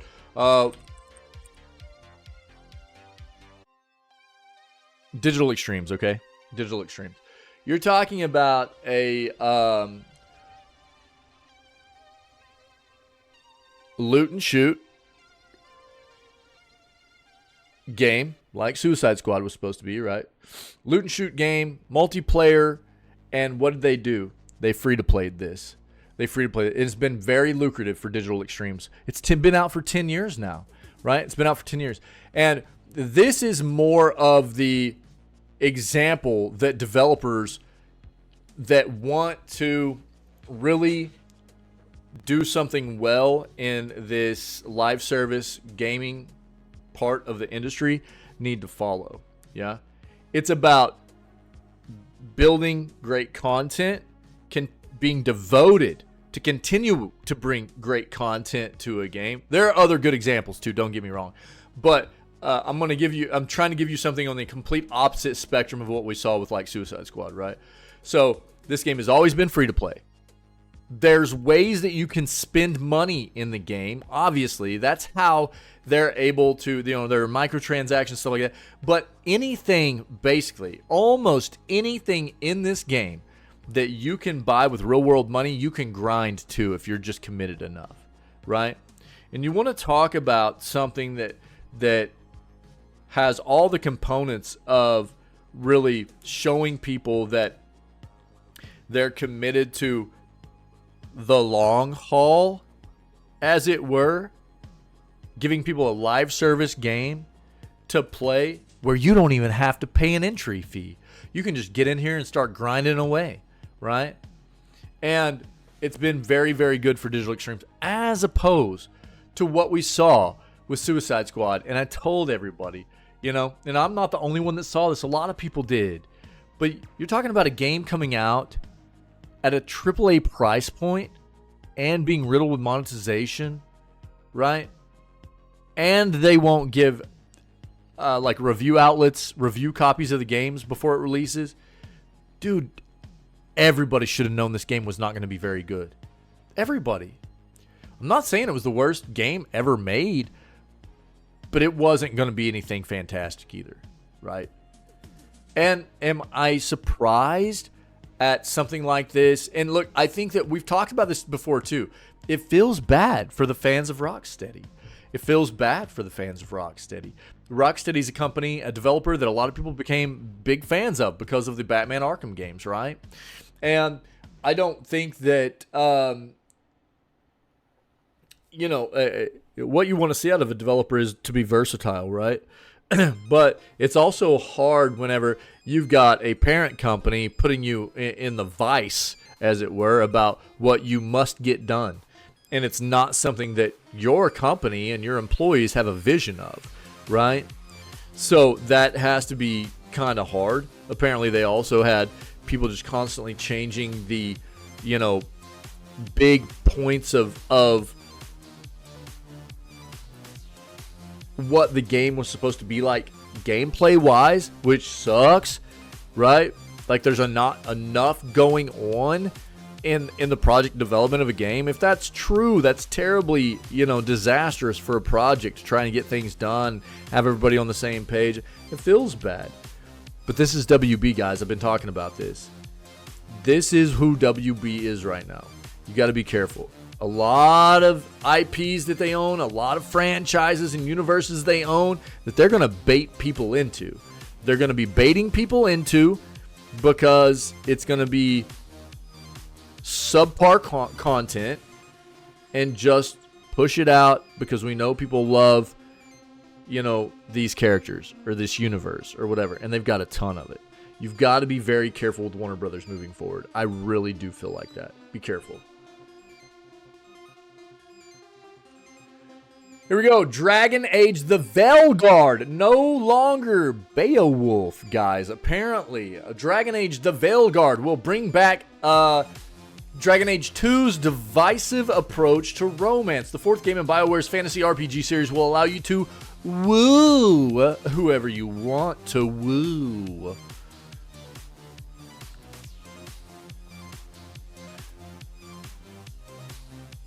Can I ask you guys something? Let's go, Vault. Am I the only one that thinks these Cybertrucks are like the ugliest thing ever made?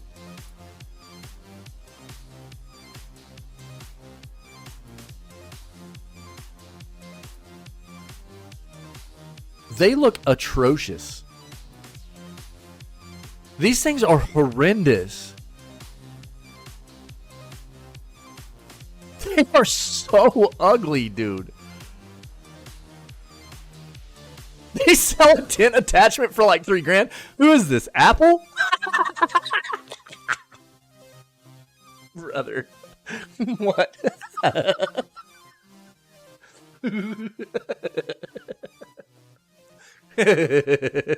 Yo, I have not looked into Ryu's 2 yet, but we can pull it up here in a second, buddy. We'll watch the trailer of it. Yeah. Did you guys see, dude, I don't know if it was real or not, but I saw a quick video. Tesla, the Apple of cars. Yeah, to be that rich to drive that ugly. Dude, it looks so gross. This is the ugliest thing, I swear to God, dude. I don't see it. Why would anybody want one of these? It's terrible looking. Also, almost felt like you're trying to copy the DeLorean and failed. I could see it a little bit. Yeah, I could see it a little bit, but totally failed. Apparently there was like, I don't know. I saw this quick video. I don't know if it was real or not, but there was like, what? Kanye had like 3 of these, personalized for him. Or did you guys see these? The ones that Kanye had made for himself. They're like all black. They look a little bit different. They're like more lower profile or something. Did you guys see these things? Let's see if I can pull it up.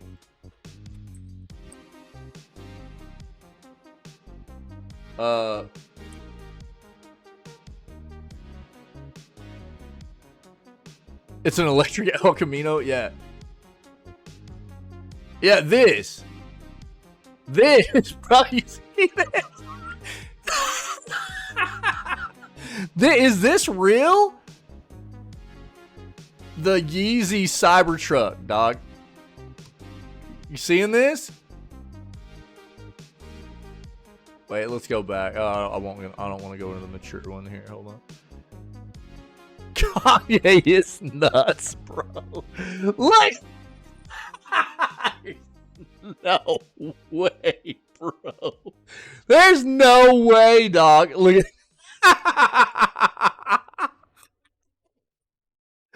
bro, what?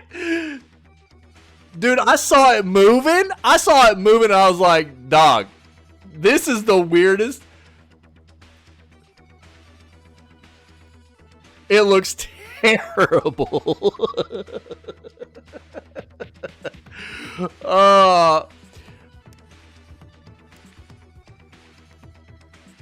Look at this flipping thing, dude.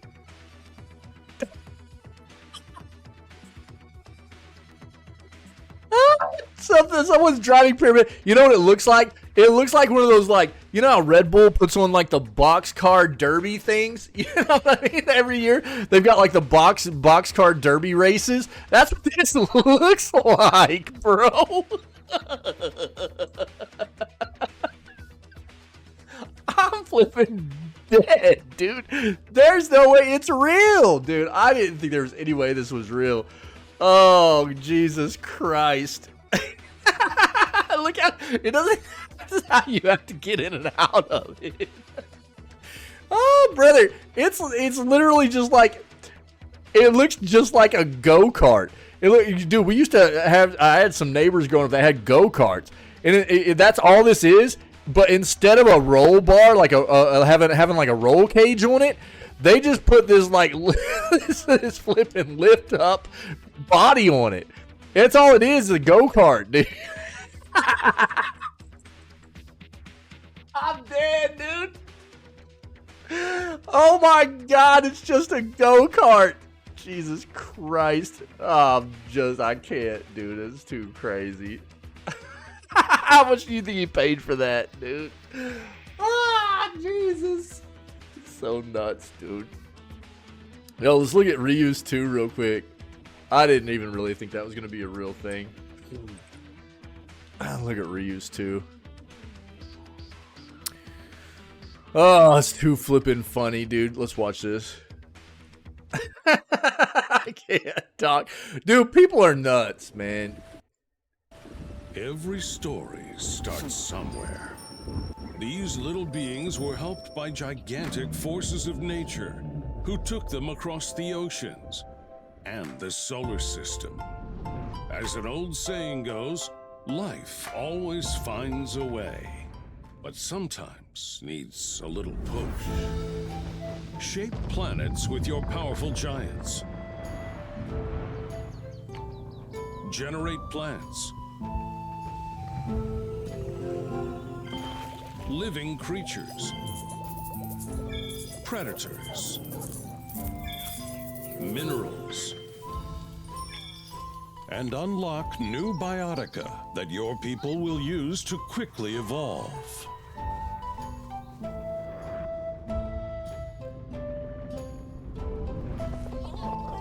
Humans will evolve and create entire civilizations thanks to your many gifts. Your people can take many paths. Good. Bad.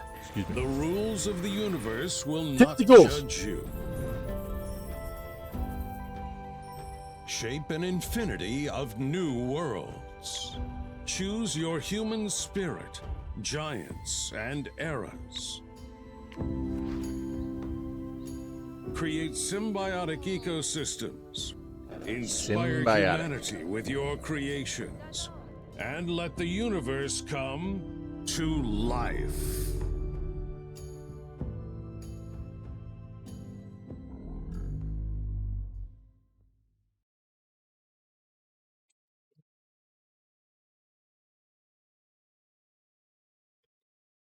Cool, man. Yeah, people are loving it so far. It's cool. If anybody's interested, this is Reuse 2. Thanks, Timmy. Very neat, very neat. So let's see. Let's read the rest of this. I got off on something. Let's start this over. Dude, I got off on that flipping. I saw that Cybertruck truck down here, dude. I got off on the whole tangent there, man. I was tripping. So Dragon Age: The Veilguard will bring back Dragon Age 2's divisive approach to romance. The fourth game in BioWare's fantasy RPG series will allow you to woo whoever you want. Dragon Age 2 is a big centerpiece in conversations around the video game romance. In 2011, BioWare RPG let players pursue whoever they wanted, regardless of what gender, player character they chose. With Inquisition, BioWare opted to define your party's identities, which meant not every love story was accessible to anyone. While both games' approaches were met with a mix of praise and criticism, it seems BioWare is going back to Dragon Age 2's approach with the upcoming Dragon Age Veilguard, which apparently until yesterday was known as Dragon Age Dreadwolf. It's kind of crazy because we literally just found out a couple days ago this game is supposed to be releasing at some point this year now. We'll probably see some of it in the showcases coming up between today and Sunday. And it's been called Dragon Age Dreadwolf up until this is the first time I've seen it referred to as Dragon Age The Veilguard, which seems very late in the development process to be changing the name. But, you know, let's see if they talk about it. In an interview with IGN, BioWare GM Gary McKay was explaining why the team decided to change the game's title from Dreadwolf to The Veilguard, saying this was to bring attention back on the protagonist's party rather than focusing on antagonist Solus, the aforementioned Dreadwolf. McKay also talked about the importance of player agency. This included building relationships with your companions. He told IGN, yes, you can romance the companions you want, so it sounds like there will be no restrictions based on your character's gender or race. We spent a lot of time making our companions feel authentic based on their own unique experiences within this larger fantasy world, which in turn makes the relationships you form with them feel even more meaningful. McKay said, "We've tapped into Dragon Age's deep lore and explored its most iconic factions to bring each of the 7 companions and their stories to life," he continued. Yeah, they'll likely introduce some of these characters when the studio releases 15 minutes of Dragon's Age The Veilguard footage on June 11th. Okay, so we're talking like Tuesday? Yeah, Tuesday. Then we'll get a chance to start looking for our next bow. But bringing back Dragon Age 2's free-for-all structure will be a device of inclusion.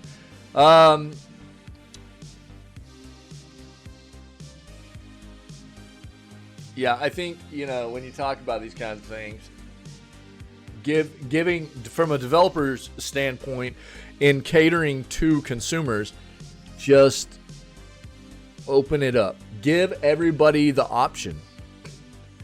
Give everybody options for what they want to do and how to best role play their experience to their preference.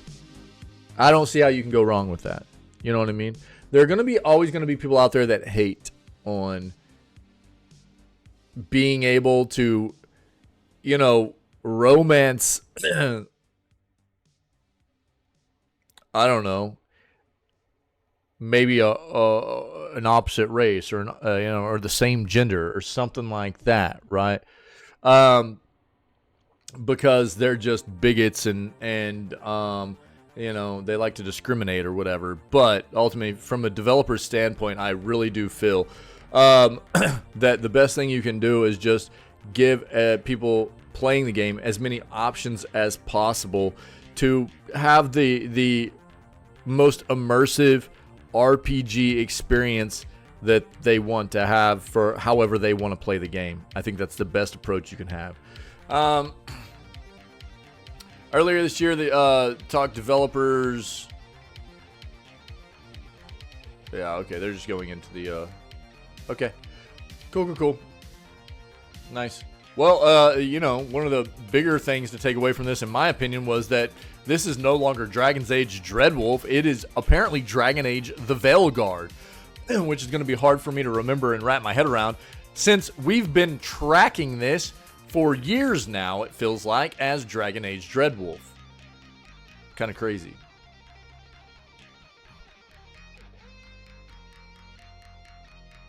Yeah, that's true. Yeah, I mean, again, when it comes to those kinds of things, look, I'll be honest with you. It's an EA game, so am I expecting a whole lot here? No. If it's very good, then great, I'll be blown away. It's an EA game. I know it's BioWare, right? But BioWare is, in essence, EA nowadays, right? And so, when you're talking about that kind of thing, my expectations are always going to be low. Any studio under EA, I have to have my expectations quite lowered on that front. It's just the way it is for me. But when it comes to changes like that in a game, like, I agree, Tinwin.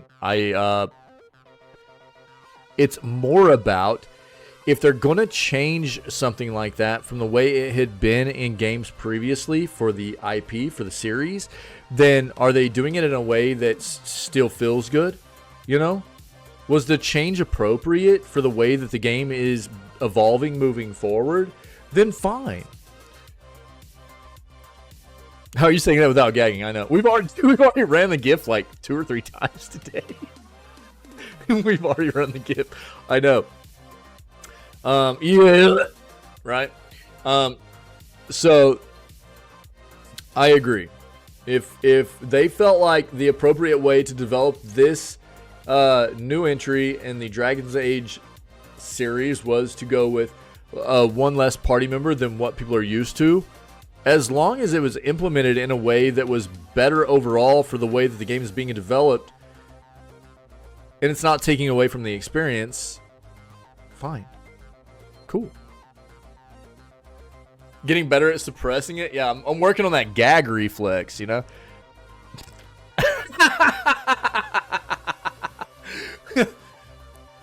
All right, here. Soup wanted us to watch this. Let's take a look at this real quick. Look, this is what I'll say before I even watch it. This is the Black Ops 6 The Truth Lies live action reveal trailer or whatever, okay? We have a dedicated Black Ops 6 showcase happening on Sunday. As with any, no, it doesn't matter if it's Call of Duty. It doesn't matter if it's Doom. It doesn't matter if it's, you know, Gears of War, anything like that, right? If it's content or news that has to do with what we're going to be watching over the next 3 days, I'm going to be staying away from a lot of it because we're going to be getting official news on that front, watching it live over the next 3 days. Super really wanted us to watch this, so I'm going to watch it. It's only a minute long. But just understand that. If you see me in the news segment just kind of glancing over certain articles that have to do with titles we know are coming soon or IPs we know we're getting information on out of these showcases coming up over today, tomorrow, and Sunday, and even Monday, because Ubisoft's is on Monday, that's why. It just doesn't make sense to pollute the news segment with information we're going to be getting over the next few days anyways. You know what I mean? So just know that. But let's watch this real quick. We're recording. Truth is, your whole life is a lie. Yeah, that's how I purge. Yeah, yeah. We wanted peace, so we hit the war, and now it rages on in the shadows. Behind closed doors, where we hide the world's secrets. While we build your trust, the world falls apart around you. If you weren't so distracted, you'd realize Nothing is what it seems. But if it's truth you seek, look in the dark.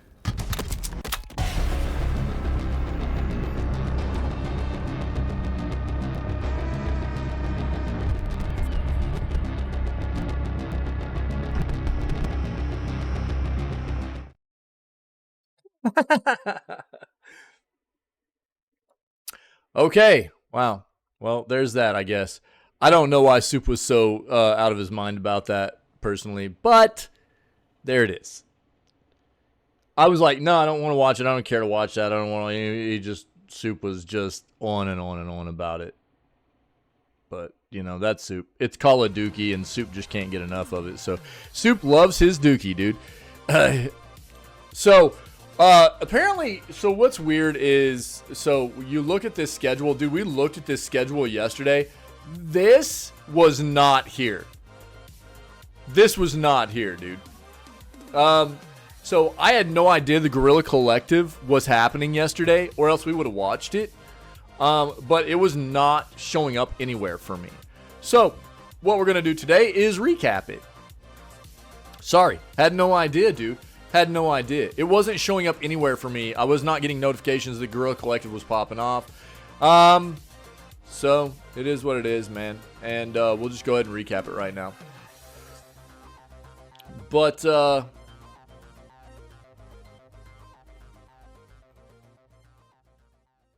see here. Guerrilla Collective Showcase 2024 Indie Gems +3 Publisher Spotlights. Let's see here. Find a lot of the best indie titles during the annual gaming showcase week. Pretty good bet you can find a lot of them through Guerrilla Collective. Beginning,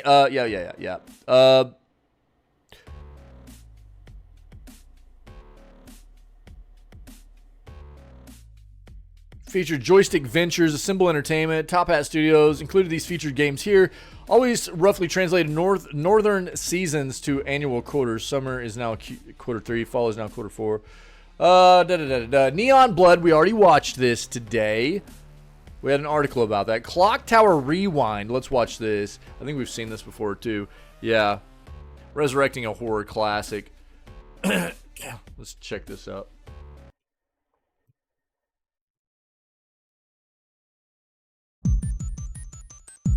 Yeah, we've definitely watched this. My name is Joe Modulewski. I'm the development director at Limited Run Games, and I'm overseeing development of Clock Tower Rewind. Clock Tower is a very unsettling game. It's a very disturbing or sinister game. Your character is extremely vulnerable, and the limits to what you can do as the player, I think, contribute to that feeling. It's a staple in the beginnings of the survival horror genre, and it's a game that was only released in one territory in the past. There are other franchises that I think get too much of the credit for where this genre came from, and I think it's really exciting to have people be able to see some more of these ideas in a way that they've never seen before, coming from a place that they may not have thought they came from. But this game that is so integral to the creation of that genre, or at least the explosion of that genre, has been inaccessible for decades. And for a lot of people that want to go back to the roots and see where a lot of these ideas came from, or where a lot of thematic choices came from, they've had to go through a variety of hoops or less than ideal means to experience something that is really historically important. All parts of the original experience were left the way that they were. We didn't change any of the art assets, any of the audio assets, or any of the gameplay features. We wanted to make sure that we didn't do anything that compromises the integrity of the original experience. We wanted to keep it as it was, but not to a point that it degrades the experience for people coming in that maybe didn't play games back when this came out. Maybe they expect more modern features. We've added things like saving anywhere and rewind that allows you to reverse small mistakes. And you can also load back to a previous save if you want to go back far enough to address something you might have done to mess up an ending you were trying to get. The localization, I think, is the most important new feature. It makes the game more accessible to a variety of people who never. What do you guys feel about like the rewind rewind feature in games that are being like voice-acted remade or remastered So for Granite Orphanage, the place where I live now. New vocal tracks. being brought back to us? I see it all the time. Restored content from the PlayStation 1 version of the game, and an interview with the game's original director. Clock Tower Rewind will be available later this year on Nintendo Switch, dude. PlayStation 4, Have you not PlayStation noticed 5, this? Xbox Series S and X, and Steam. There's so many of these old games like this that'll be like remastered or oh yeah, dude. It's a very, very prominent thing being done in games that are being like old school games being brought back to us in any form or fashion, really. Whether it's just being, ported to some platform so that you can enjoy it as a more, but a lot of times, or it'll be a remaster or whatever, they'll put a rewind feature in it. So while you're playing the game, if you make a mistake or whatever, you can just literally what rewind is, guys. Like if you were watching, a movie and you wanted to rewind for 10 seconds and watch that part of the movie again. Same thing in a video game. They keep putting these rewind features in where if you're playing and you don't like what happened, it's basically that, but to a greater extent. It's to a greater extent. So you don't even have to go back to the save. It's literally just, oh, what? You don't like what happened, over the past 20 seconds? Just rewind it.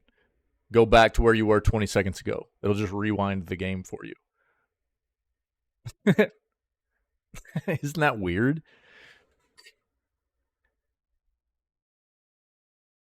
I'm not a fan of it really, personally, but Urban Myth Dissolution Center. Let's see what this is.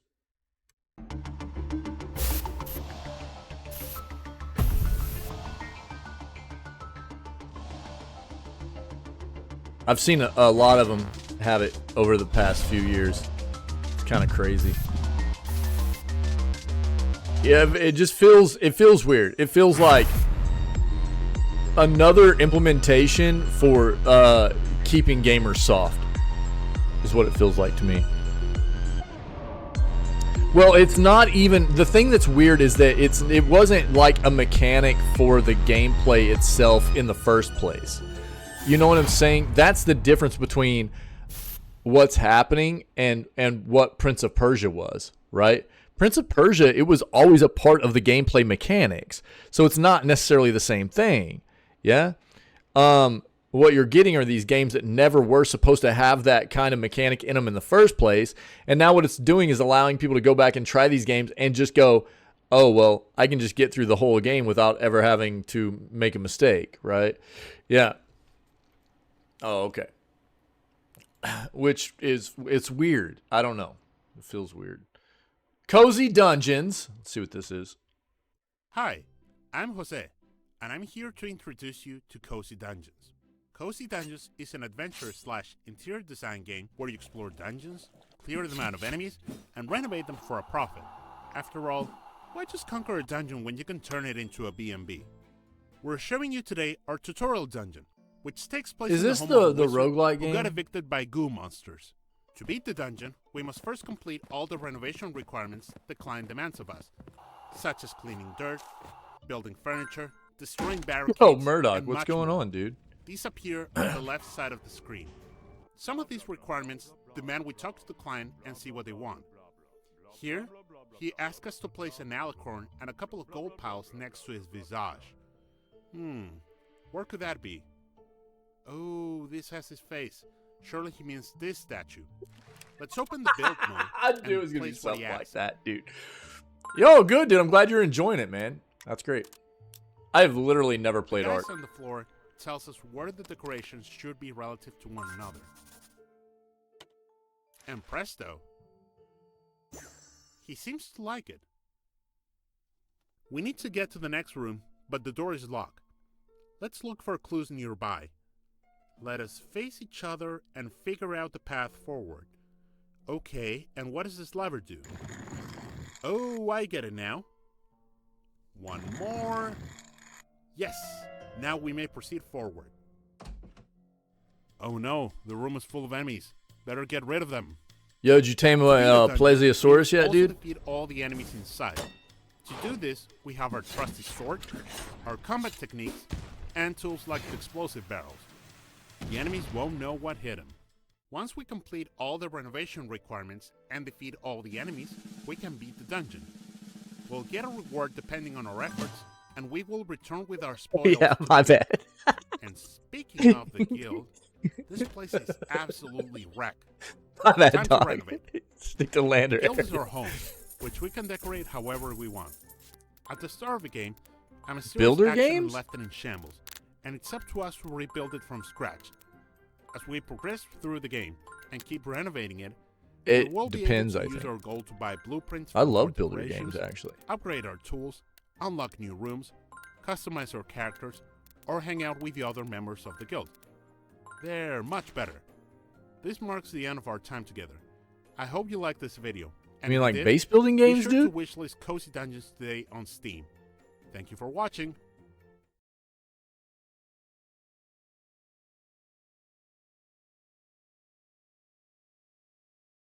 Secret of Crystal Mountain. Let's see what this is. Yo, stop it.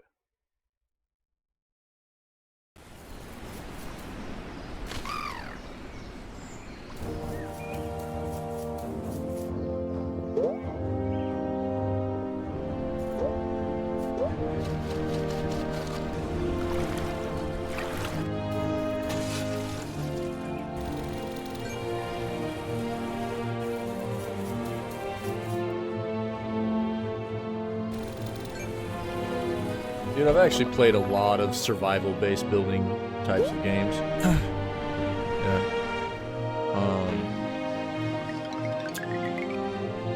So, The Forest, we're getting ready to play Sons of the Forest. Obviously, Valheim, like you said, Palworld. What was the other one I played here recently? I wasn't a big fan of the mechanics. The base building felt great in it, though. What was it? The one where you had the cards or whatever. As a matter of fact, dude, I would say that like survival base building types of games are probably one of my favorite genre of games. You know, I actually really enjoy those types of games. I would say that I've used Valheim a lot. Valheim, dude, V Rising is a survival base building kind of game. Played V Rising.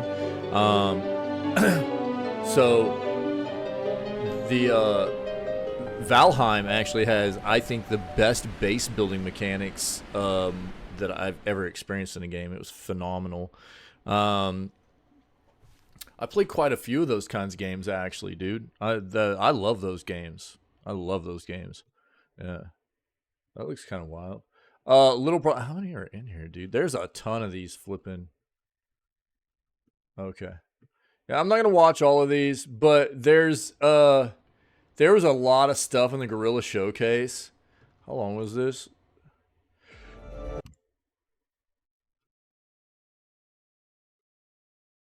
The Gorilla Showcase is 3 hours long. 3 hours long. So,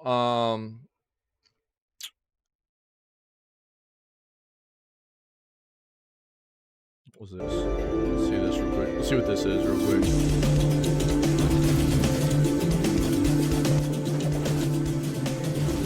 Nightingale. Nightingale's one of the more recent ones I played, dude. It's also a base building survival game, you know.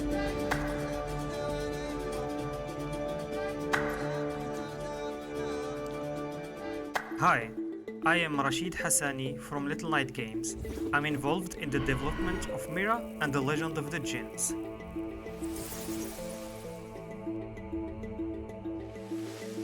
As its game designer, level designer, and lead programmer, I'm excited to give you the lowdown on where we're at with the game and fill you in on our switch to a new engine. Stick around, I'll keep it short and sweet while giving up the scoop on how it's all shaping up. But before that, let's kick off with how it all began. A few years back, when we first cooked up the idea for Mira, I was just a game and level designer with not much coding know-how. So, we settled with a user-friendly software to bring our dream game to life. Turns out, it was not the right engine for the game we want to make. Due to our lack of experience, we didn't realize that picking the right engine for the game is key. But by the time we figured it out, it was too late to turn back. Still, we soldiered on, focused on the game and level design, and cracking out all the assets we needed. 2 years later, we decided to switch things up and move to a new engine. And it's been the best call we've made yet.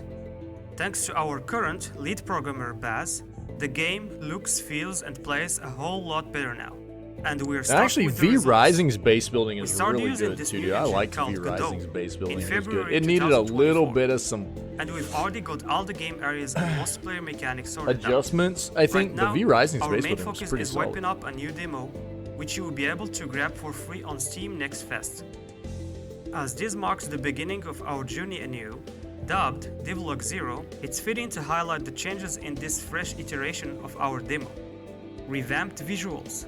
We've given the game a visual overhaul, with improved graphics and animations to enhance the I think we're overall playing look the and Sons of feel. the Forest pretty soon, man. Murdoch, Streamlined you're gonna be gameplay. playing Sons of the Forest with We've us, right, dude? fine-tuned gameplay mechanics for smoother, more intuitive interactions, ensuring a more enjoyable game experience. Enhanced performance. We've optimized performance to ensure the game runs seamlessly on a wider range of devices. These are just a few exciting changes you can Does it expect start in our latest demo version. probably Please later check this out month? the game and try the free demo. And let guessing us know what you think about the Mid game. to Your late this feedback month. is greatly appreciated. On the upcoming Devlogs, I gotta we'll talk be to able Pinky. to provide more information about the game's progress. But it'll Until be a then, weird situation. We'll stay probably do tuned for like more as week we on, week continue off, to week on, week refine off and kind of improve thing. the So I'll game. probably mix it up with another This game was Rashid Hassani. because Thank you for I gotta watching. have Pinky there for it. We played the first game together, and he's on a weird kind of schedule with his work.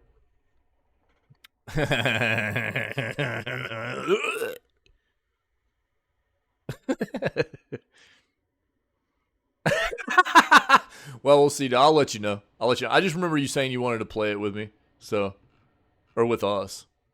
I'm gonna try to get as many people. I think we can have like what eight people playing that game together. So I think True was talking about wanting to play. I know Murdoch was. Pinky, Ferret, you gonna play? Is it 10? I'll pull it up and we'll see. I think that's the gist of the Gorilla Collective. I'll leave both of these in here for anybody to take a look at if you want. But let's look at Sons of the Forest real quick.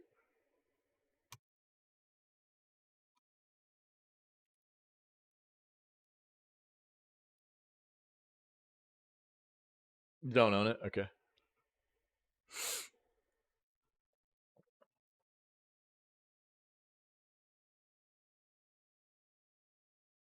I think I had to look this up before.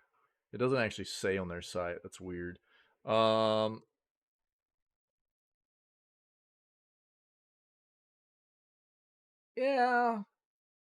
Probably not. I've got plenty of other games I'm looking to try to get played. Appreciate the recommendation though. It's 8? Okay, yeah. Update players. Yep, there it is. Cool. Cool. Good to know. Good. All right, man. That's the news, guys. We're going to have a banger of a day, by the way. Again, if you didn't hear the schedule today, this is basically what we're looking at. I'll link this in chat right now. Link this in chat. And, yeah, I need to update the schedule a little bit. It's not quite current, but it should be fairly. If you look at the June 7th dates today, that means that at 8 a.m. Pacific, 11 a.m. Eastern, which means roughly an hour from now, we are going to start watching the Accessibility Summer Showcase. That's 4 p.m. BST. So we'll get a little bit of probably some shooter stuff in here for a second, some X Defiant. Then we'll watch the Accessibility Summer Showcase. And what I'll probably do is just say whatever mods want to hop in to Discord with me and voice up while we watch these, then just know that mods, you have that option if you want, if you're available. And then later on today, so from probably about 11 a.m. whenever we finish the Accessibility Summer Showcase, we'll have some more time to just mess around, play some shooter stuff together for everybody that wants to hang out and play some X Defiant. And later on this afternoon, from about 4 o'clock, here, I'll just show you. So 2 p.m. Pacific, 5 p.m. Eastern, which is 4 o'clock my time, or 10 p.m. BST, we kick it off with Summer Game Fest Live. And we will be watching showcases this afternoon through till about 8 o'clock p.m. this evening. So we'll be going for quite some time, okay? So we've got one showcase coming up this morning, then we'll play games for most of the afternoon, and then from late afternoon into the evening time for me, we'll just be watching showcases all night. It's gonna be like a 14-hour stream tonight, guys. So we're gonna have a good time. We're gonna watch a lot of stuff, get a lot of news, and it'll be great. So just know that's happening. Awesome news segment. I appreciate it. If anybody's been hanging out this morning and you're not familiar with what we do, this is the jam. We start off 6 days a week, every day but Wednesday, beginning at 6 a.m. CST CDT. That is 4 a.m. Pacific time or 7 a.m. Eastern. Kicking it off with video gaming news, stay current with what's happening in the industry, as well as just trying to promote a healthier industry for ourselves as consumers of these products and lovers of video games, man. Yeah. And then we move on and play games for the rest of the day. Today's a little bit funky because we got a lot of kind of a sporadic schedule for watching showcases, as will be kind of the rest of the weekend, and we'll end Monday's day with a Ubi showcase as well. So just know that coming up over the next few days, it's going to be kind of a weird schedule with news, gaming, showcases, just kind of all over the place. But we got an amazing community, man. Awesome people, always part of what we do, and it's all about just having an awesome environment for people to be a part of, to enjoy video games, man, and having awesome friendships and spreading good vibes, enjoying the entertainment of video games that we all love so much, man. So if you can dig that, it can be a part of what we do. I guess other than that, man, happy Friday, dude. I hope everybody is having a great start to your weekend. And I'm going to run us an outro real quick to finish up the news segment. But as soon as the outro is over, I will be right back up here. I'm not going anywhere. And we'll start getting ready for playing games. Cool? I'll see you guys in a second.